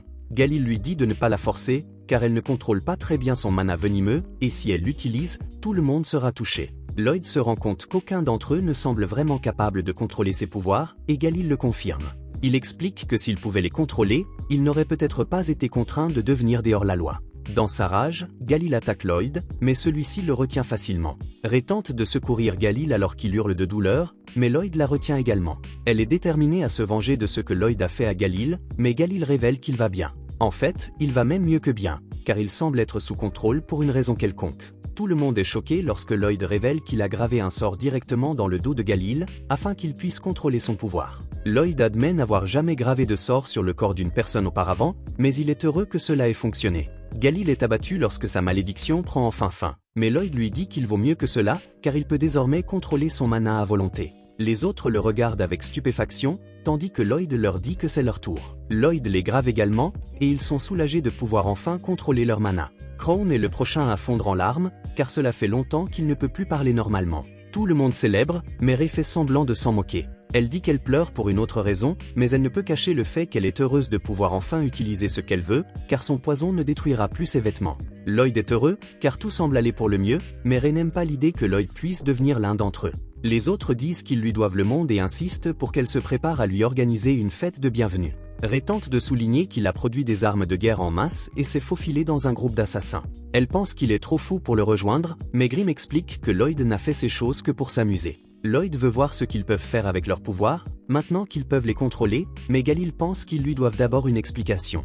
Lloyd dit que tout va bien, mais ils disent qu'ils veulent raconter l'histoire en détail. Lloyd essaie de leur dire que ce n'est pas nécessaire, mais ils insistent. Lloyd n'est pas très intéressé par l'histoire de la guilde des assassins, mais tout change lorsque Galil parle de leur chef. Leur chef était le Ghost Leader, qui a le pouvoir de se téléporter. Il est appelé Jade, le loup des ombres. Un flashback montre Jade retournant à la cachette, après que son pouvoir de téléportation l'ait téléporté au hasard quelque part contre son gré. C'est une terrible malédiction, et celle de Jade est peut-être la pire de toutes. Ce jour-là, Jade a décidé qu'il deviendrait la guilde des assassins. Le plan était d'accomplir des tâches obscures que la guilde des aventuriers ne pouvait pas faire. Ensuite, on voit qu'il laissait l'emblème de la guilde des assassins, qui est une pièce de monnaie, sur les scènes de crime, afin que les gens sachent que leur existence contribuait à la paix mondiale. L'idée était qu'un jour, il n'aurait plus besoin de se cacher et pourrait vivre librement. Galil continue à raconter l'histoire, mais Lloyd veut seulement en savoir plus sur la capacité de téléportation. Galil explique que, alors que les choses semblaient prometteuses, ils ont appris que Lloyd se préparait à la guerre. C'est à ce moment-là que quelque chose est arrivé à Jade. Tout le monde a été choqué lorsqu'une enveloppe est apparue de nulle part. Quelque temps plus tard, Sylpha entre dans le repère des assassins et cherche Lloyd, mais il n'est pas là. Elle sent encore son odeur et remarque qu'une note a été laissée derrière lui. Le mot est de Lloyd, qui explique qu'il est parti rendre visite au Seigneur des Seigneurs, avec la guilde des assassins. Albert tremble de peur en lisant la lettre et se demande comment cela a pu arriver. Il craint que les Lordas et les assassins ne travaillent ensemble et aient pris Lloyd en otage. Dian tente de le calmer, et Albert reconnaît que si une guerre avec Lorda est inévitable, ce n'est pas la solution. La guerre ne doit être qu'une option de dernier recours, alors Albert promet de trouver une solution pacifique jusqu'au bout. Ils craignent le pire, et Albert oublie complètement tout ce qu'il vient de dire. Les deux hommes conviennent instantanément que la guerre est la seule option. Ailleurs, nous voyons Lloyd, qui n'est pas l'otage. En réalité, c'est lui qui mène l'attaque. Nous découvrons alors que la lettre qui est apparue était celle de Jade. Il explique qu'il a renversé les dirigeants de Lorda, qui se préparaient à la guerre. Et maintenant, il est le nouveau seigneur. Jade a enfin atteint son objectif, et c'est pourquoi il a invité les autres membres de la guilde des assassins au manoir du seigneur pour fêter cela. Il voulait que tout le monde vive à nouveau ensemble, et les assassins étaient heureux que Jade tienne sa promesse. Galil a remercié Lloyd de les avoir aidés et a juré qu'un jour il le récompenserait. Cependant, Ren avait une demande à faire à Lloyd. Elle lui a demandé s'il pouvait l'accompagner afin d'imprimer le sort de Jade également. Lloyd a accepté de l'aider, mais a révélé quelque chose de suspect. Il fit remarquer que la lettre avait été téléportée avec précision à l'endroit exact où il se trouvait. Ce type de déplacement est l'un des sujets magiques les plus complexes que personne n'ait encore réussi à élucider. Ce n'est pas le genre de choses qui arrivent par accident. Les autres se rendent compte que cela signifie que Jade mentait lorsqu'il disait ne pas être capable de contrôler son pouvoir. Ils commencent alors à se demander s'ils peuvent vraiment lui faire confiance. Ils se demandent si cela pourrait être un piège, mais Ren essaie de rester positive, voulant croire que Jade a simplement appris à contrôler son pouvoir. Quoi qu'il en soit, Lloyd estime qu'il n'a pas besoin de l'accompagner, ce qui déçoit Ren. Cependant, elle est choquée lorsque Lloyd annonce qu'il va y aller, car il souhaite étudier le téléport. Ren commence à avoir des doutes sur Jazz, mais Lloyd lui assure qu'il s'occupera de tout problème éventuel. Lloyd dit à tout le monde de le suivre, et Galil est impressionné, affirmant que la gentillesse de Lloyd n'a pas de limite. Après avoir parcouru une longue distance, le groupe doit s'arrêter un moment, car le voyage est très fatigant pour les assassins. Lloyd souligne qu'ils ne volent que depuis 10 minutes, mais comme les assassins n'y sont pas habitués, ils sont déjà épuisés. Le vol de Lloyd stresse tellement le groupe que Babylon s'est penché tellement en arrière qu'il est maintenant complètement coincé. Lloyd accepte de faire une pause, alors Ren part en courant pour trouver de la nourriture pour tout le monde. Ren a grandi dans la forêt, et Babylon se rend compte qu'elle essaie de se mettre en valeur auprès de Lloyd. Il révèle que lorsque Ren était très jeune, son venin a fini par tuer ses propres parents. Seul dans la forêt, c'est Jade qui l'a aidé. Ensuite, nous voyons le moment où Jade a emmené Ren dans sa cachette pour la première fois. Les autres ont été choqués par son comportement sauvage, car elle grognait après lui, mais Jade a assuré qu'elle irait bien. Il a promis qu'il pourrait lui apprendre à s'entendre avec les autres, et Ren a semblé comprendre. Jade a enveloppé Ren dans des tissus pour que son venin ne blesse personne, mais les autres étaient toujours inquiets. Jade, joyeux, a simplement fait remarquer qu'elle sentait les fleurs, mais ironiquement, il a fini par être empoisonné par elles. Les autres étaient convaincus que Ren ne pouvait pas rester près des autres, mais Jade a promis de vivre avec elle, quoi qu'il arrive. Alors que Jade tenait Ren au-dessus de sa tête, il a demandé aux autres de l'aider à l'élever. Talia accepta de lui donner quelques vêtements, et Galil déclara qu'il serait son professeur. Même Babylon se joignit à eux, essayant de créer un aliment qui neutraliserait le poison de Ren. Ému par les gestes de ses compagnons, Ren fondit en larmes. Jade a créé un sort pour supprimer le poison de Ren et l'a appliqué à ses nouveaux vêtements afin qu'elle puisse rejoindre officiellement le groupe. Ren était émue, et depuis lors, Jade est comme un grand frère pour elle. Lloyd admire le sort que Jade a jeté sur ses vêtements et dit qu'il aimerait le rencontrer. Ren est choqué de voir Lloyd manifester de l'intérêt pour un autre être humain, car cela signifie que Jade est vraiment très puissant. Quelque temps plus tard, Ren montre à tout le monde le ragoût qu'elle a préparé, mais il n'est pas très appétissant. Le groupe suggère que Kraal utilise son discours maudit pour le rendre plus savoureux. Mais Ren l'en empêche d'un coup de poing empoisonné et exige qu'il le goûte d'abord. Les autres tentent de convaincre Ren que Lloyd, en tant que prince, n'aimera probablement pas le ragoût. Cependant, tout le monde est choqué de voir Lloyd commencer à le manger sans hésitation. Il révèle que dans sa vie antérieure, il était fauché et mangeait des choses bien pires. Pour lui, le ragoût de Ren a un goût délicieux. Voyant cela, les autres commencent à apprécier Lloyd encore plus et suivent son exemple en goûtant le ragoût. En réalité, Ren n'avait jamais réussi à cuisiner auparavant, car son poison contaminait toujours la nourriture. Mais maintenant, elle est très heureuse et espère que Jade pourra enfin goûter sa cuisine un jour. Un autre flashback montre Jade annonçant à tout le monde que la guilde était en train de reconsidérer les récompenses offertes pour sa tête. Le groupe a célébré cette nouvelle, car cela signifiait qu'un jour, il pourrait mener une vie normale. Cependant, Jade a révélé qu'il avait quelque chose d'important à avouer. Il a dit qu'il avait toujours prétendu être un père au hasard, mais qu'en réalité, il était le troisième fils de leur Lord Est. Le territoire de Lord Est est gouverné par sa famille, mais celle-ci est extrêmement cruelle. Il planifie la guerre tous les jours, comme une bande d'animaux assoiffés de sang. Jade a déclaré avoir passé des années à chercher un moyen d'empêcher cette guerre, et c'est pourquoi il a formé le groupe d'assassins. Il a admis les avoir manipulés et s'est excusé pour cela. Jade pensait faire une grande révélation, mais il a été surpris de voir que tout le monde était déjà au courant. Le groupe a réagi calmement, mais Ren était sous le choc. Les autres ont expliqué que chacun d'entre eux avait son propre passé, mais que ce qui importait vraiment, c'était que Jade leur avait donné l'espoir d'un avenir meilleur. Tous étaient enthousiastes à l'idée de l'aider à éliminer sa famille maléfique, mais Jade a déclaré qu'il voulait le faire seul. Il a expliqué que si la guilde découvrait qu'il l'avait aidé, la récompense pour sa tête monterait en flèche. Jade ne pouvait pas laisser cela se produire, il a donc décidé de s'en occuper seul. Il affirme que son corps est maudit et que sa famille est une malédiction. Toute sa vie a toujours été marquée par des tragédies. Cependant, Jade dit qu'il se sentait béni d'avoir rencontré tous ses amis. Il s'est mis à pleurer en expliquant qu'il aimerait vivre avec eux pour le reste de sa vie, mais il savait qu'il ne le pourrait pas, car sa famille allait déclencher une guerre à tout moment, et il ne pouvait pas simplement ignorer cela. La seule demande de Jade était qu'il continue à faire fonctionner la guilde, même s'il ne revenait jamais de Lord Est. Cependant, s'il réussissait, il deviendrait le souverain de Lord Est et transformerait le territoire en un endroit où les Bleeded pourraient vivre heureux. Mais surtout, cela signifierait qu'ils pourraient tous vivre ensemble à nouveau. De retour au présent, Lloyd s'est déjà endormi après le repas. Les assassins trouvent amusant qu'ils puissent s'endormir si facilement, mais Grimm souligne que Lloyd est toujours entouré d'une barrière très puissante, et le groupe commence à craindre que Jade ne soit sous le contrôle de sa famille, alors ils décident d'explorer d'abord le manoir. Cependant, ils ne veulent pas déranger Lloyd, alors ils prévoient de le laisser dehors. Les assassins suggèrent que Grimm reste là pour le protéger, mais il explique que Lloyd est pratiquement invincible, même endormi. Grimm est plus inquiet d'être réprimandé par Lloyd si quelque chose arrive aux assassins, alors il décide avec lui. Ils arrivent et trouvent une fête apparemment normale, sans aucun signe d'agression. Grimm suggère qu'ils reviennent plus tard avec Lloyd. Et Ren trouve que c'est une excellente idée, car elle veut le présenter à Jade. Galil est d'accord et se souvient que Jade a mentionné être intéressée par le 7e débutant. À ce moment-là, ils sont abordés par un inconnu, qui annonce leur arrivée à tout le monde. Les assassins se sentent un peu déplacés, car ils n'ont jamais appris les bonnes manières. Grimm décide d'aller chercher Lloyd, mais Rem est nerveuse à l'idée de voir Jade et lui demande de rester. Et puis, Jade apparaît. Tous les assassins sont très émus. Il porte ses anciens vêtements, et tout le monde se rend compte qu'il a utilisé la téléportation pour se changer. Jade explique qu'il vient d'apprendre à contrôler son pouvoir, et tout le monde est soulagé de voir qu'il ne lui a pas menti. Grimm se sent prêt à parler à Jade, et tout le monde est ému lorsqu'elle ne trouve pas les mots justes à lui dire à ce moment-là. Jade dit qu'il ressent la même chose, et Grimm se rend compte que c'est le bon moment pour aller chercher Lloyd. Cependant, avant qu'il ne parte, Jade prend la parole et ordonne à tout le monde de s'incliner.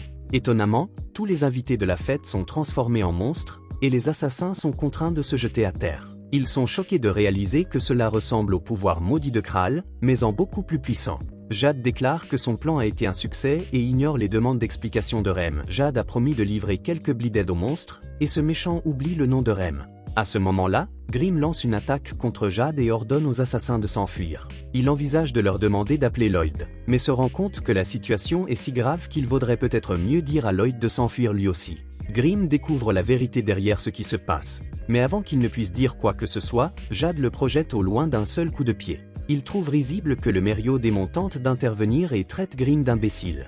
Dans la forêt, Grimm atterrit près de Lloyd et est terrifié par ce qu'il vient de voir. Il se rend compte que Jade est en train de comploter et traite les assassins de salauds. Pendant ce temps, au manoir, Rem supplie Jade d'expliquer ce qui se passe, et les monstres se moquent d'elle parce qu'elle est une humaine stupide. À ce moment-là, les démons émergent des corps des monstres, et Jade révèle qu'il les a fait venir des enfers. Mais alors la vérité éclate au grand jour. Ce n'est pas Jade, son vrai nom est Giziarm, et il est venu des enfers dans cette région parce qu'il voulait désespérément quelque chose, à savoir le corps de Jade et son pouvoir de téléportation. Rem est horrifié lorsque Giziarm révèle que Jade est mort, car il a pris le contrôle de son corps, et pour aggraver les choses, il explique qu'il a passé des mois à détruire l'esprit de Jade. Il tourmente Rem en lui disant que Jade a crié de douleur pendant qu'il vidait son cœur. Rem se met alors en colère, mais Giziarm la réduit simplement au silence. Il continue à les torturer, tout en expliquant que Jade l'a supplié de ne pas faire de mal à ses amis.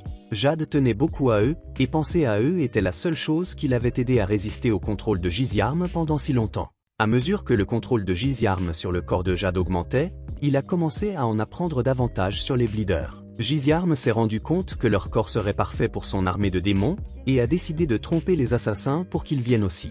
Jade le savait, et il a décidé de se suicider, car il savait que cela éliminerait également Giz. Le démon l'a alors laissé faire, juste pour le faire souffrir, mais à la dernière seconde, il a guéri son corps. Maintenant, il se moque de Jade pour avoir gaspillé sa détermination, tandis que tous les démons se rient au nez. Rem lui demande de se taire, mais Giz continue. Il explique que Jade a tenté de se suicider de différentes manières après cela, revivant l'enfer à plusieurs reprises, mais cela a épuisé son esprit plus rapidement, jusqu'à ce qu'il finisse par disparaître. Rem n'en peut plus, mais Giz s'en moque et écrase même le cadeau que Jade lui a offert. Les démons veulent immédiatement prendre possession des corps des assassins, mais Giz les avertit de faire attention. Il explique que leurs pouvoirs sont dangereux, puis tout le monde rit lorsqu'il mentionne que Rem a tué ses propres parents avec du poison.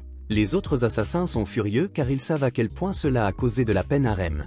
Et maintenant ce monstre utilise la voix de Jade pour se moquer d'elle. Ils veulent tous désespérément attaquer Giz, mais leur corps refuse de bouger. Juste avant que Giz ne permette aux démons de choisir leur corps, ils remarquent une marque sur le corps de Rem qui n'apparaissait pas dans les souvenirs de Jade. Giz utilise son discours maudit pour forcer Rem à dire qui a déconfiguré sa propriété, mais il s'énerve lorsqu'elle résiste. Rem ne parvient à résister qu'en se mordant la lèvre jusqu'au sang, et Giz se rend compte qu'elle fait cela pour protéger ses compagnons.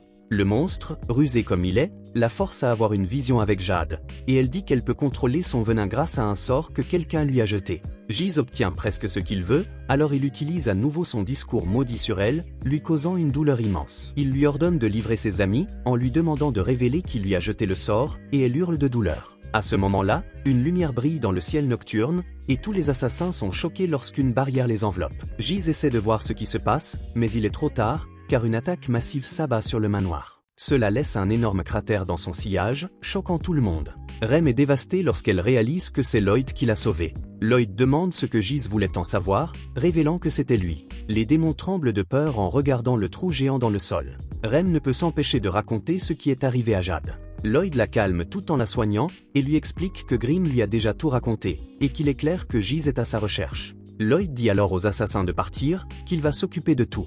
Rem est contrarié lorsque Galil la force à s'enfuir, mais il souligne qu'il y a des démons partout. Ce qui est encore plus effrayant, c'est que Giz est un monstre qui dépasse son entendement. Tous les monstres cherchent désespérément Giz dans le trou, mais craignent qu'il ne soit plus en vie. À ce moment-là, Giz réapparaît, envoyant le monstre dans la lave. Il terrifie les monstres restants, leur demandant ce qu'ils font là. Il leur rappelle que les assassins sont des experts en matière de dissimulation et qu'ils ne les retrouveront peut-être jamais s'ils s'enfuient. Giz ordonne aux monstres de les poursuivre et menace de les tuer s'ils ne les capturent pas. Les monstres tentent alors de poursuivre les assassins, mais Lloyd déclare qu'il ne laissera personne partir et lance une autre attaque incroyablement puissante. Cette attaque illumine toute la zone, et les assassins se rendent compte que c'est l'œuvre de Lloyd. Les démons traitent Lloyd de maniaque, et Giz utilise son discours maudit, Dizantmar, et une attaque est lancée contre Lloyd. Lloyd est choqué de voir l'attaque passer à travers sa barrière, et ce garçon fou envisage vraiment de laisser l'attaque le toucher, pour voir ce qui se passe. Grimm lui demande d'esquiver, et Lloyd s'exécute, mais l'attaque finit par toucher le démon. Lloyd analyse l'attaque pour voir ce qu'elle fait, et il se rend compte qu'elle élimine instantanément la chose touchée par un arrêt cardiaque. Grimm supplie Lloyd de s'enfuir et souligne que Giz est capable d'utiliser la mana pour créer des attaques sans avoir besoin de lancer un sort. C'est comme le discours maudit de Kraal, mais en beaucoup plus efficace. Le fait que l'attaque soit créée à partir de mana est la raison pour laquelle elle parvient à traverser la barrière que Lloyd a érigée. Lloyd pourrait dominer le mana de quelqu'un si cette personne était comme Pazuzu, mais l'attaque de Giz pourrait réellement être capable de transpercer son cœur. Grimm explique que les démons sont divisés en classes, de 1 à 10, et que les serviteurs de Giz sont de classe 10, ce qui explique pourquoi la magie fonctionne contre lui. Pazuzu était de classe 8, et Grimm de classe 3. Lloyd suppose que Giz est de classe 1, mais Grimm révèle que c'est bien pire. Giz est ce qu'ils appellent la royauté des enfers, un seigneur contre lequel 100 démons de première classe n'auraient aucune chance. Ce sont de véritables catastrophes vivantes, à l'échelle d'une catastrophe naturelle. Grimm craint que même Lloyd soit désavantagé cette fois-ci, mais il est choqué de voir Lloyd simplement voler vers lui. Gizi dit qu'il sait que Lloyd est le 7e prince grâce au souvenir de Jade et explique que Jade voulait rencontrer Lloyd. Lloyd est contrarié que Gizi ait ruiné cette possibilité, mais Gizi souligne que Lloyd a ruiné sa fête en faisant un trou géant dans le sol. Grimm est terrifié tandis que Lloyd se prépare clairement à se battre. Lloyd dit qu'il n'aime pas la façon dont Gizi persécute la guilde des assassins, et il se prépare également au combat, et les deux disent qu'ils veulent juste s'amuser. Grimm tente une fois de plus de convaincre Lloyd de s'enfuir, car les chances sont très minces. Cependant, Lloyd se rend compte qu'il ne pourra pas détruire Gizi aussi facilement qu'il l'a fait avec les démons au sol, mais Grimm n'arrive pas à croire qu'il ait considéré cela comme facile. Même les démons de classe 10 sont forts et ont une résistance naturelle à la sorcellerie. Gizi, quant à lui, est d'un tout autre niveau, et la mana à haute pression ne semble être qu'une vague légère pour lui. À ce moment-là, Gizi lance une attaque contre Lloyd, et Grimm est surpris de voir qu'il a presque transpercé toute la barrière résistante de Lloyd. Ce qui est encore plus effrayant, c'est que Gizi traverse plusieurs couches avec seulement des fragments insignifiants de sa mana. Gizi est intrigué par la barrière de Lloyd, alors il crée des lances de mana encore plus grandes et prévoit de la tester. Il lance alors une attaque, et Lloyd fait de son mieux pour l'esquiver autant que possible. Les lances causent d'énormes dégâts partout, mais Lloyd fait de son mieux pour éviter d'être touché. À ce moment-là, Grimm est choqué lorsque Lloyd doit s'arrêter, car Gizi s'est téléporté juste devant lui. Gizi donne alors un coup de pied dans la barrière, et Grimm est surpris qu'il ait réussi à la briser avec un coup de pied normal. Le démon combine alors les lances pour créer une attaque énorme, mais Lloyd parvient à la bloquer avec l'une de ses statues géantes. Les assassins n'en reviennent pas du combat insensé auquel ils assistent, et les démons mineurs se rendent compte que leurs cibles sont juste là. Ils se lancent à la poursuite des assassins, et Babylon court ouvrir la porte. Ren s'inquiète pour Lloyd, et on voit Grimm pleurer de peur. Lloyd lui dit de se calmer, car il a besoin de quelque chose. Gizi est surpris d'avoir réussi à mettre Lloyd sous pression en utilisant son téléportation, mais Lloyd souligne que la téléportation ne lui appartient même pas. Il dit ensuite que Jade n'a jamais pu contrôler son pouvoir, mais que lui le peut. Les humains semblent incapables d'utiliser leur pouvoir sans l'aide d'un sort de Lloyd. Mais Gizi explique que pour son espèce, qui sont les maîtres nés du mana, le contrôle des pouvoirs est simple. Il a pitié des ruinés qui sont doués de pouvoir, mais n'ont pas la sagesse de les utiliser. Gizi pense qu'il devrait être heureux de se sacrifier, car un Blighted n'est complet que lorsqu'il devient un réceptacle pour le démon. Gizi prévoit de lui montrer ce qu'est le véritable pouvoir, et il se demande si Lloyd parviendra à se défendre ou à esquiver, ou bien à s'enfuir. À ce moment-là, Lloyd est percuté de manière choquante à la poitrine par la lance de Gizi, qui révèle que Lloyd n'a jamais eu le choix. Comme il n'y a aucun moyen de riposter, Dizzy envoie plusieurs autres lances qui transpercent Lloyd. Non loin de là, Galil rappelle aux autres assassins que Lloyd leur a donné la capacité de contrôler leur pouvoir. Ils ne peuvent pas abandonner sans se battre, alors Galil commence à coincer les démons qui les attaquent. Leurs toiles durcissent comme de la pierre en quelques secondes, mais les démons disent que c'est largement suffisant pour éliminer quelques humains. Cependant, Crown ne leur en laisse pas la possibilité et les force à tomber au sol. Babylon ouvre la porte pour qu'ils puissent s'échapper, mais Galil est choqué lorsque les démons se libèrent de ses toiles. Ils affirment que les assassins ne peuvent pas s'échapper, mais Talia place tous les démons dans son champ de vision afin de pouvoir utiliser son pouvoir et les attaquer d'un seul coup. Talia remercie Lloyd de l'avoir aidé à contrôler son pouvoir et demande à ses amis de rester hors de sa ligne de mire. Elle admet qu'elle ne maîtrise pas suffisamment son pouvoir pour éviter de blesser des gens, alors elle dit à tout le monde de s'enfuir. Talia a l'intention de retenir les démons, mais Rin lui fait remarquer qu'elle ne pourra pas s'échapper après s'être coupé la jambe. Les démons se rendent compte que Talia peut les blesser en se blessant elle-même, mais ils lui disent de ne pas les sous-estimer. Ils se soignent simplement, mais Talia les attaque à nouveau. Ils se rendent compte que son pouvoir est très dangereux, et Talia dit à ses amis de partir à nouveau, et promet qu'elle ne laissera pas les démons prendre possession de son corps. Rin refuse de la quitter, mais Galil la pousse, elle et Crown, vers un endroit sûr et ferme la porte. Talia dit à Galil de partir également, mais Galil souligne qu'elle ne pourra pas affronter tous les démons seule. Talia comprend la gravité de la situation et est choquée lorsque Galil lui dit qu'il sait déjà ce qu'elle avait l'intention de faire. Elle a l'intention de mettre fin à ses jours afin que son pouvoir puisse éliminer tous les démons, et Galil a décidé de couler avec elle. Les démons sont choqués d'entendre son plan et tentent de l'en empêcher, mais Galil les repousse. Talia se prépare à se suicider, mais Rin lui demande d'arrêter. Rin sait que Jade ne reviendra jamais, mais elle souligne qu'ils peuvent désormais contrôler leur pouvoir et qu'ils sont beaucoup plus près de pouvoir vivre à l'air libre. Cependant, Talia sait ce qu'elle doit faire et dit aux démons de ne pas sous-estimer ce que la guilde fera les uns pour les autres. Rin appelle alors ses amis, mais il est trop tard, car Talia a mis son plan à exécution. De retour au lodge, Jizi célèbre sa victoire. Il se moque de ceux qui ont ruiné leur rêve de vivre en plein air, et regrette seulement qu'il n'ait pas pu le divertir un peu plus longtemps. Jizi s'apprête à mettre fin à la vie de tous les autres, mais il est choqué lorsque le corps du lodge se désagrège. À ce moment-là, le vrai lodge apparaît de nulle part, et Jizi doit esquiver son attaque. Le lodge utilisait un leurre, et Jizi est heureux de voir qu'ils ne font que commencer. Cependant, Jizi est surpris de voir que le lodge demande s'ils peuvent mener le combat ailleurs. À ce moment-là, nous voyons que le sacrifice de Talia a été arrêté juste à temps, lorsqu'une pluie de flèches enflammées frappe les démons. Personne ne comprend ce qui se passe, mais Albert franchit la porte et révèle qu'il a apporté de l'aide. Rin est soulagé de voir le deuxième prince, et Albert détruit son corps de chevalier désenchanté pour aller sauver son frère. Un regard en arrière montre Sylpha en train de s'entraîner. Elle frappe un poteau avec une natte de paille, qui a été comprimée au maximum par la magie, mais elle est préoccupée par quelque chose. Lorsqu'elle utilise sa véritable force, l'épée finit par se plier. À ce rythme, elle ne pourra pas utiliser toute sa force au combat, car les épées ne pourront pas résister. C'est pourquoi Sylpha supprime son véritable pouvoir, mais elle sait qu'elle ne peut pas continuer à le faire si elle veut vaincre des démons comme Pazuzu. De retour dans le présent, les assassins sont heureux de l'aide apportée, mais ils sont choqués lorsqu'Albert déclare qu'ils doivent d'abord s'occuper des assassins. Sylpha exige qu'ils lui disent où se trouve Lloyd et menace de couper la tête de chacun d'entre eux à chaque minute où ils restent silencieux. Il commence à expliquer que Lloyd combat le chef des démons en leur nom, mais Babylon rappelle à Rin la promesse qu'ils ont faite à Lloyd. Il était très prudent et leur avait dit que dans le cas improbable où ils verraient quelqu'un dans le château, ils ne devaient rien mentionner de leur force, ni de l'existence du Grimm.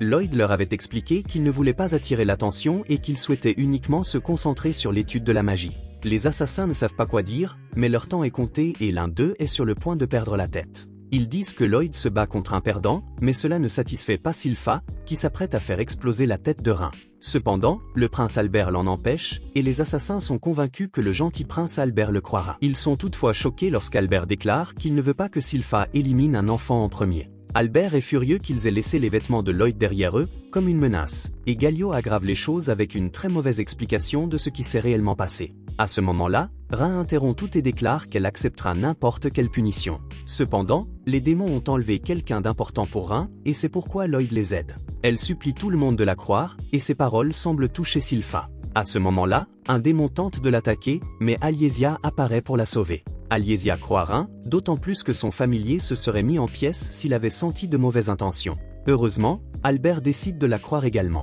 Il va s'occuper des démons, et c'est pourquoi il envoie Sylpha chercher Lloyd. Cependant, Rin ne peut pas permettre à Sylpha de voir l'immense capacité de combat de Lloyd, alors elle la retient, disant que Lloyd combat un ennemi faible et qu'il n'a pas besoin d'aide. Sylpha est déterminée, mais tout le monde est choqué lorsque quelque chose détruit le pont. Les démons tentent de les encercler, alors Albert ordonne à tout le monde de battre en retraite. Sylpha est furieuse, car elle est très proche de Lloyd, et il s'avère que la destruction du pont est l'œuvre de Lloyd lui-même. Jizi tente une attaque sournoise contre lui, mais Lloyd l'esquive facilement. Grimm est tellement terrifié qu'il n'a aucune idée de ce qui se passe, car il y a quelque chose de très étrange dans l'épée de Lloyd. En bas, Albert et ses hommes commencent à attaquer les démons, et Lloyd est heureux de voir qu'ils peuvent s'en occuper seuls, ce qui signifie qu'il peut se concentrer entièrement sur son combat contre Jizi. Albert est un peu inquiet, car les démons résistent à la magie, mais au moins leurs attaques leur causent un peu de douleur. Gina lance une puissante attaque avec son épée, et les démons se rendent compte qu'il a une puissance de feu bien supérieure à celle des autres attaquants. Il est surpris de voir que les démons peuvent encore bouger après l'attaque, et commence à se demander ce qu'Albert a en tête. Les troupes d'Albert vont manquer de mana si elles continuent à utiliser leurs épées enchantées à distance. Toute la fumée de l'attaque empêche leurs meilleurs combattants au corps à corps de s'approcher. À ce moment-là, Albert se rend compte que Sylpha a disparu. Il s'avère qu'elle est montée sur Shiro et lui a demandé de l'emmener jusqu'à Lloyd. Les assassins disent qu'il serait impossible pour Shiro de traverser la rivière, alors Sylpha pense à attacher une corde à lui pour l'aider. Mais Shiro, qui veut aussi beaucoup voir Lloyd, saute simplement quand même et tombe directement dans la rivière. Sylpha envisage de sauter aussi, mais un démon en forme d'œuf apparaît pour l'attaquer. Sylpha se défend facilement, ce qui impressionne le démon, et les assassins sont choqués car ils ne parviennent pas à suivre ses mouvements. Le démon se révèle alors être un démon de classe 8, pratiquant la forme de la lame démoniaque. Sylpha apprend seulement maintenant l'existence des classes de démons et se demande quel serait le niveau de Pazuzu. Sylpha décide de partager une nouvelle dévastatrice avec le démon, mais celui-ci pense que rien de ce qu'elle pourrait dire ne le choquerait, cependant, il se trompe. Quand elle leur dit très directement qu'il a du caca sur la tête, le démon tente désespérément d'expliquer qu'il s'agit d'un chapeau, tandis qu'Albert se rend compte que les citoyens de Lorda ont été possédés par des démons. Il tente de trouver un moyen de les sauver, mais finit par être attaqué par des démons. À ce moment-là, Babylon apparaît pour les sauver et propose de se battre à ses côtés. Babylon sait que les assassins ne sont pas admirables et refuse de trouver des excuses. Cependant, ils ne prennent pas la vie à la légère et se battront pour ce qu'ils croient être juste. Elle explique qu'il n'y a aucun moyen de sauver les citoyens de Lorda, car il ne reste plus que les démons qui utilisent leur corps comme de simples costumes. Albert la remercie pour son conseil et prend une décision. Il prépare une attaque et s'excuse auprès des citoyens d'être arrivés trop tard. Albert termine son incantation et promet de les libérer. Son attaque est incroyablement puissante et d'énormes boules de feu commencent à tomber du ciel, brûlant tous les démons. Il se tourne vers ses soldats et déclare qu'il est temps de remporter cette bataille. Non loin de là, Sylph est engagé dans un combat intense contre le démon en forme de U. Ce type est étonnamment fort et tout le monde est choqué lorsqu'il attaque Sylph. Il tente d'utiliser ses attaques sous la forme d'une lame démoniaque, mais Sylph lui rend coup pour coup. Leur combat cause des dégâts absurdes dans la zone et tous deux préparent leurs attaques les plus puissantes. Les pouvoirs s'affrontent et les assassins ne peuvent que se demander qui est cette servante. Sylph et le démon subissent des dégâts, mais il tient à souligner que ce n'est pas un combat équitable. Les démons ont l'avantage, car ils peuvent se soigner et dépasser les limites humaines. Cependant, ce combat l'a fait changer d'avis sur quelque chose. Il ne veut plus d'un corps détruit, il veut désormais le corps de Sylph. À ce moment-là, Sylph est choqué lorsqu'il change de main dominante et elle est sur le point d'être touchée par le coup suivant. Il utilise le style d'escrime de Lorda, qu'un ancien propriétaire du corps utilisait. Le démon se moque alors du garçon, lui disant que tous ses souvenirs et son corps lui appartiennent désormais. Mais il ne s'attendait pas à ce que Sylph riposte et elle prend rapidement le dessus dans le combat, le laissant surpris. Les assassins l'encouragent. Pendant ce temps, Shiro revient sur le pont, mais le démon pense qu'il ne fera aucune différence. Sylph enfonce alors sa main dans la peau de Shiro, disant qu'elle fera bon usage de quelque chose, et en retire une épée, un souvenir rapide, montrant Lloyd lui remettant cette épée. Lloyd et Jean ont créé cette épée, mais elle ne comporte aucun sortilège particulier inscrit dessus. Elle a été conçue pour être aussi résistante que possible, afin de supporter toute la puissance de Sylph. Lloyd était sûr qu'avec cette épée, elle pourrait vaincre un démon. Les démons sont des entités psychiques, en réalité, ils ne peuvent pas faire grand-chose sans un corps physique. C'est pourquoi ils créent des corps artificiels ou possèdent des humains. Si le corps qu'ils utilisent meurt, le démon disparaît également. Lorsqu'un corps est sous le contrôle d'un démon, il devient incroyablement puissant, nécessitant une attaque très forte pour lui causer le moindre dommage. Le pire, c'est que même s'il est blessé, il peut encore se régénérer. C'est pourquoi la seule façon de vaincre un démon est de lui porter un coup fatal. Lloyd a toujours remarqué que Sylph se retenait lorsqu'elle utilisait une épée. Il pensait qu'elle ne pouvait pas se battre de toutes ses forces parce qu'elle avait peur de détruire sa propre arme. Sylph est impressionné que Lloyd ait remarqué cela et le remercie pour l'épée. Elle décide de l'appeler Demon Ban, afin de se rappeler à jamais de ne plus jamais le décevoir. Le démon se moque alors du nom, convaincu que le destin de Sylph est scellé. Il révèle que la guerre a été planifiée pour tromper Jade et la forcer à retourner à Lorda. Les assassins sont furieux de réaliser que les démons ont utilisé la peur de Jade concernant la guerre contre lui. Ren est la plus en colère, sans réfléchir à deux fois, tente d'attaquer le démon de l'œuf. Mais Sylph l'en empêche facilement, lui assurant qu'elle va tout régler elle-même. Elle prend alors une posture de combat intimidante. Le démon décide d'utiliser sa technique secrète, sous la forme de Moonblade. Il s'attaque violemment, mais tout le monde est choqué lorsque Sylph coupe le démon en deux. Pendant ce temps, Jade, épuisée, observe le combat et dit qu'elle a enfin réussi à faire quelque chose. Dizzy pense qu'elle essaie d'accepter sa propre fin, mais Jade répond qu'elle ne le laissera pas s'en tirer impunément. Il déclare alors que Jizzy va perdre, mais meurt avant de révéler qui sera son algoïde. Jizzy prend alors le contrôle total du corps de Jade, fouillant dans ses souvenirs. Il trouve des images de ses amis, mais quelque chose en lui l'empêche de tout voir. Sachant que Jade détestait la guerre, Jizzy décide que les démons vont déclencher un grand conflit. De retour dans le présent, nous voyons que Sylph a vaincu le démon neuf et présente ses excuses au chevalier dont le corps a été pris. À sa grande surprise, les assassins pleurent et elle remarque qu'ils ne ressemblent pas à de vrais assassins. À ce moment-là, la rivière commence à s'évaporer et une vapeur dense envahit tout. Lloyd ne voit plus rien et se demande s'il n'a pas pris la mauvaise décision. Revenons un peu en arrière, où nous voyons Lloyd analyser la bataille contre Jizzy. Les lances de l'ennemi parviennent à traverser facilement les barrières simples ou doubles. Si Lloyd est touché, tout est fini. Et pour aggraver les choses, Jizzy peut également utiliser des discours maudits qui ignorent toute défense. Normalement, ces discours sont lents, mais il les combine avec des lances incroyablement rapides. Le coup le plus dangereux, cependant, est le Shadow Out, qui oblige Lloyd à bouger constamment. S'il s'arrête ne serait-ce qu'une seconde, Jizzy téléporte une attaque directement sur lui. Lloyd se rend compte que, aussi fort que soit Jizzy, il n'en fait qu'attaquer sans relâche. Alors, au lieu de rester sur la défensive, il décide de passer à l'attaque. Mais il doit agir en moins de 2 secondes pour éviter d'être touché par le Shadow-Hawk. Il se jette sur lui, et Jizzy est impressionné par sa vitesse. Mais il ne s'inquiète pas, car il est sûr de pouvoir résister à l'attaque. Cependant, il ne veut pas brûler ses vêtements, alors il esquive. Et c'est exactement ce que Lloyd voulait. Son coup frappe la rivière et la vapeur se répand partout.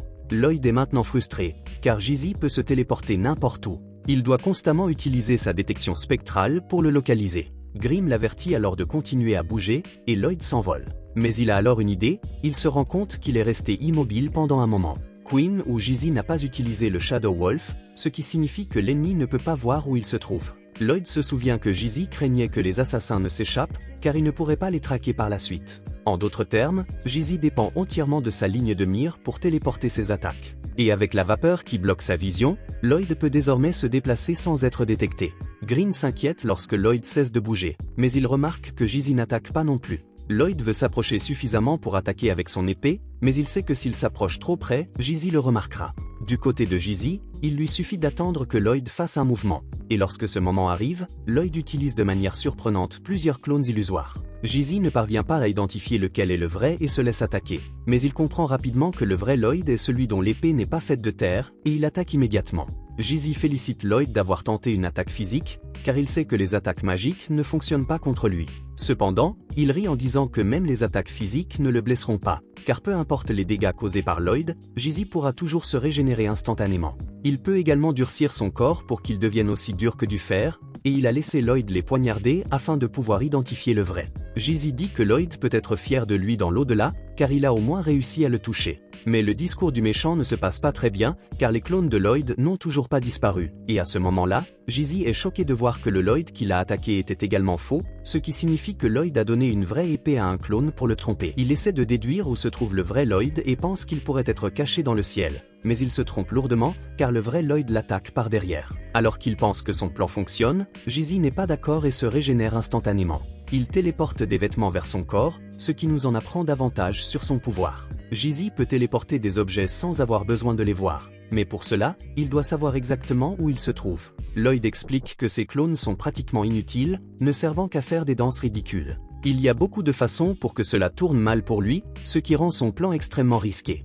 Grimm est terrifié, et Jizzy décide d'adopter une approche plus simple, en attaquant tous les clones de Lloyd en même temps. Cette attaque devrait révéler le vrai Lloyd, car Jizzy savait qu'il protégerait son corps réel avec une barrière. Cependant, cela s'avère être une autre astuce intelligente, alors Jizzy continue d'attaquer. Jizzy essaie de comprendre ce que Lloyd mijote, et soudain, il s'enthousiasme en réalisant que cette bataille est beaucoup plus passionnante que de combattre des légions démoniaques. Il est sûr que Lloyd s'amuse aussi, alors il invoque encore plus de clones. Dans l'ombre, Grimm est terrifié lorsqu'il comprend le plan de Lloyd. Il savait que Jizzy attaquerait ses clones. Pensant que Lloyd utiliserait une barrière pour se protéger, alors il a décidé de ne pas utiliser de barrière autour de lui. Au lieu de cela, il utilise une capacité obscure pour dissimuler sa présence et fait tout son possible pour ne pas être touché par les lances. C'est incroyablement dangereux, et Grimm se demande ce qui pourrait justifier une stratégie aussi risquée. En remontant un peu dans le temps, nous découvrons ce que la lame utilisée par Lloyd a de si spécial. Elle comporte une inscription magique qui lui permet d'absorber les sorts. L'utilisateur peut absorber le sort pour augmenter son propre mana ou pour l'analyser. De retour dans le présent, Grimm se rend compte que Lloyd essaie de déchiffrer le sort nécessaire pour utiliser le Shadow Wolf, ce téléport que Jade a passé toute sa vie à essayer de comprendre. Sans succès, n'est-ce pas?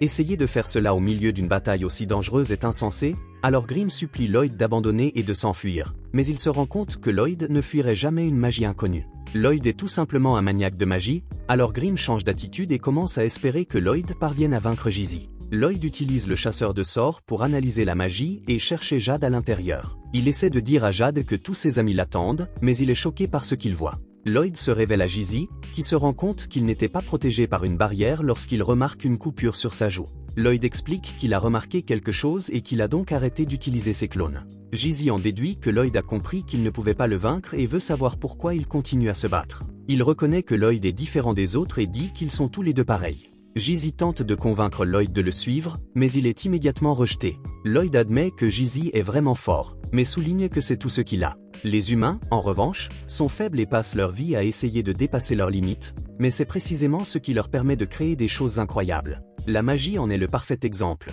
car elle est née du désir des gens de contrôler des éléments tels que le feu et le vol.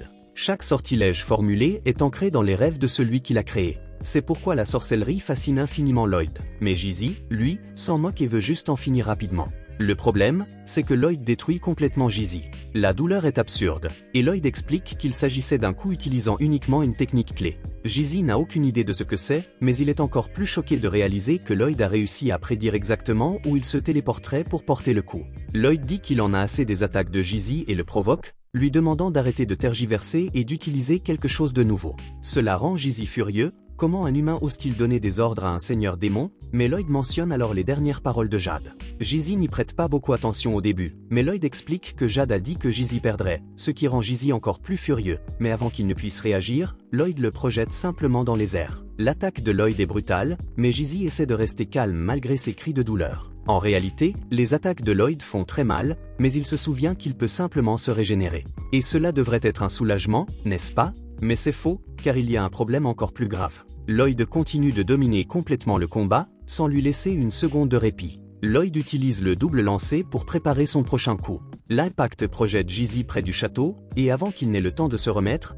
Lloyd est déjà de nouveau sur lui. Gizi panique en voyant le magma juste en dessous, mais il n'arrive pas à comprendre où il se trouve exactement. Tomber dans le magma serait terrible. Il essaie donc de se guider à vue pour s'échapper, mais Lloyd a déjà une longueur d'avance et lance une autre attaque dévastatrice. À ce moment-là, Lloyd réfléchit à sa passion pour la magie, quelque chose qui l'a toujours fasciné, tant dans cette vie que dans la précédente. Il a toujours été curieux de connaître les personnes derrière les sorts et la façon dont ils étaient créés, et il ressent maintenant la même chose pour Jade. Gizi ressent une douleur insupportable, et Lloyd déclare que ce combat a été extrêmement ennuyeux pour lui. Gizi, sans beaucoup d'options, commence à se préparer pour son attaque finale, et il révèle ce qui distingue vraiment un simple démon d'un seigneur démon, la capacité de manipuler librement le mana atmosphérique. En concentrant toute la mana de la zone, Gizi crée une attaque capable de réduire n'importe quoi à néant. Le nom de cette attaque est Sphère Noire Mortelle. Et cette attaque est absolument terrifiante, mais Lloyd la fait disparaître sans le moindre effort. Gizi est désespéré, cherchant sa sphère noire, sans comprendre ce qui s'est passé,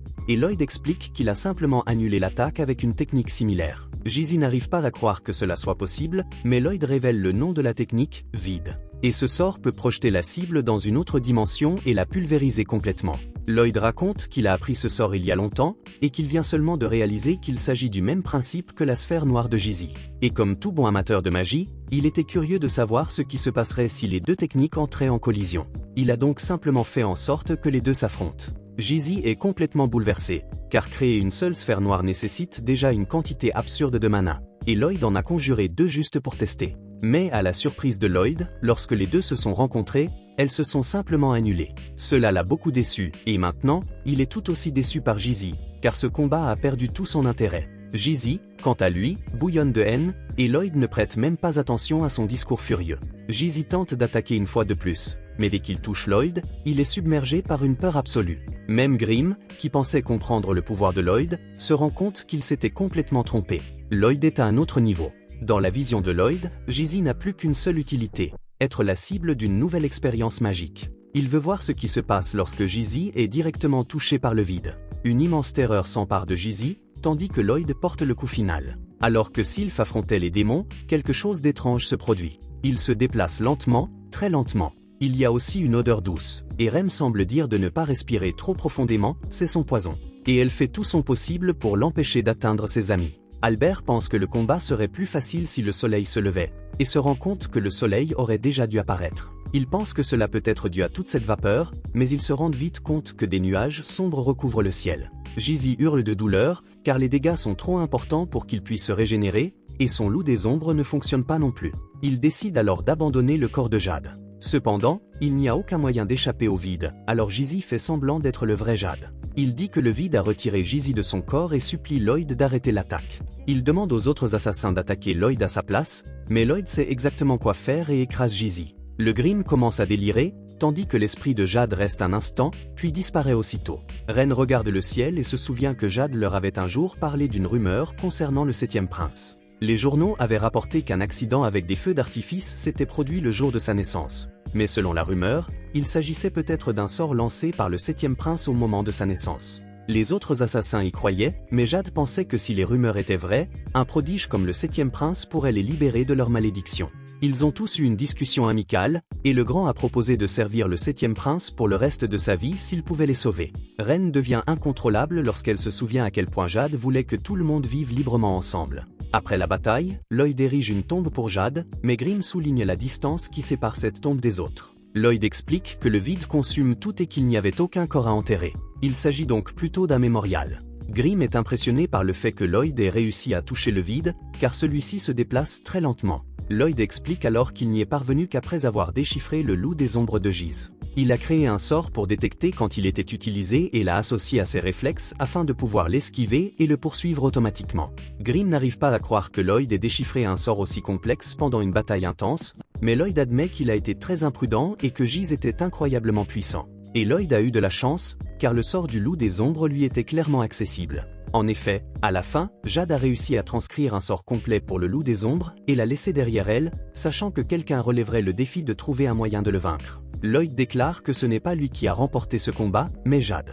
Ray l'écoute à ses côtés, et ses paroles la touchent profondément. Elle veut que Lloyd sache à quel point elle lui est reconnaissante, mais Albus arrive pour lui parler. Lloyd essaie de cacher à qui appartient la tombe, mais Albus sait déjà qu'elle est destinée au chef de la guilde des assassins. Cependant, Albus ne connaît pas toute l'histoire, alors Lloyd se rend compte que les assassins ont dû inventer une version pour protéger leur secret. Albus sait toujours que Lloyd a vaincu un démon tout seul, alors il est fier de la force et de la gentillesse de son petit frère. Heureusement, la vie est compliquée, et la guilde des assassins doit être mise sous tutelle. Ray attend le même sort dès qu'ils la trouveront. Les assassins ont fait de très mauvaises choses dans le passé, et maintenant ils ont simplement pris le prince et l'ont forcé à entrer en guerre. Cependant, ils ont promis de faire amende honorable en servant Lloyd pour le reste de leur vie. Ils sont déterminés à réparer les choses, mais Albert estime qu'ils n'ont pas besoin d'être maîtrisés. À ce moment-là, tout le monde est choqué quand Albert pointe son épée sur Lloyd et dit que la situation est très grave. Il dit que ce ne sera pas comme avoir un animal de compagnie, si les assassins deviennent ses serviteurs et commettent un acte terrible,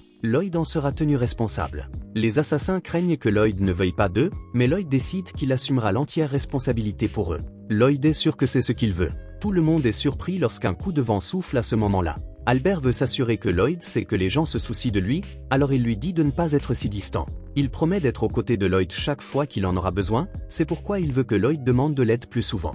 Plus important que d'être un prince, Lloyd est avant tout son frère. Albert dit à Lloyd à quel point il l'aime, et tout le monde assiste à ce beau moment. À ce moment-là, Tal apparaît de nulle part et demande si Lloyd et Albert vont bien. Elle s'est précipitée là-bas dès qu'elle a su que Lloyd avait des problèmes, et elle dit à tout le monde de ne pas s'inquiéter maintenant, car elle est arrivée. Cependant, elle se rend compte que le combat est déjà terminé, à cause de la tombe et du regard vide de tout le monde.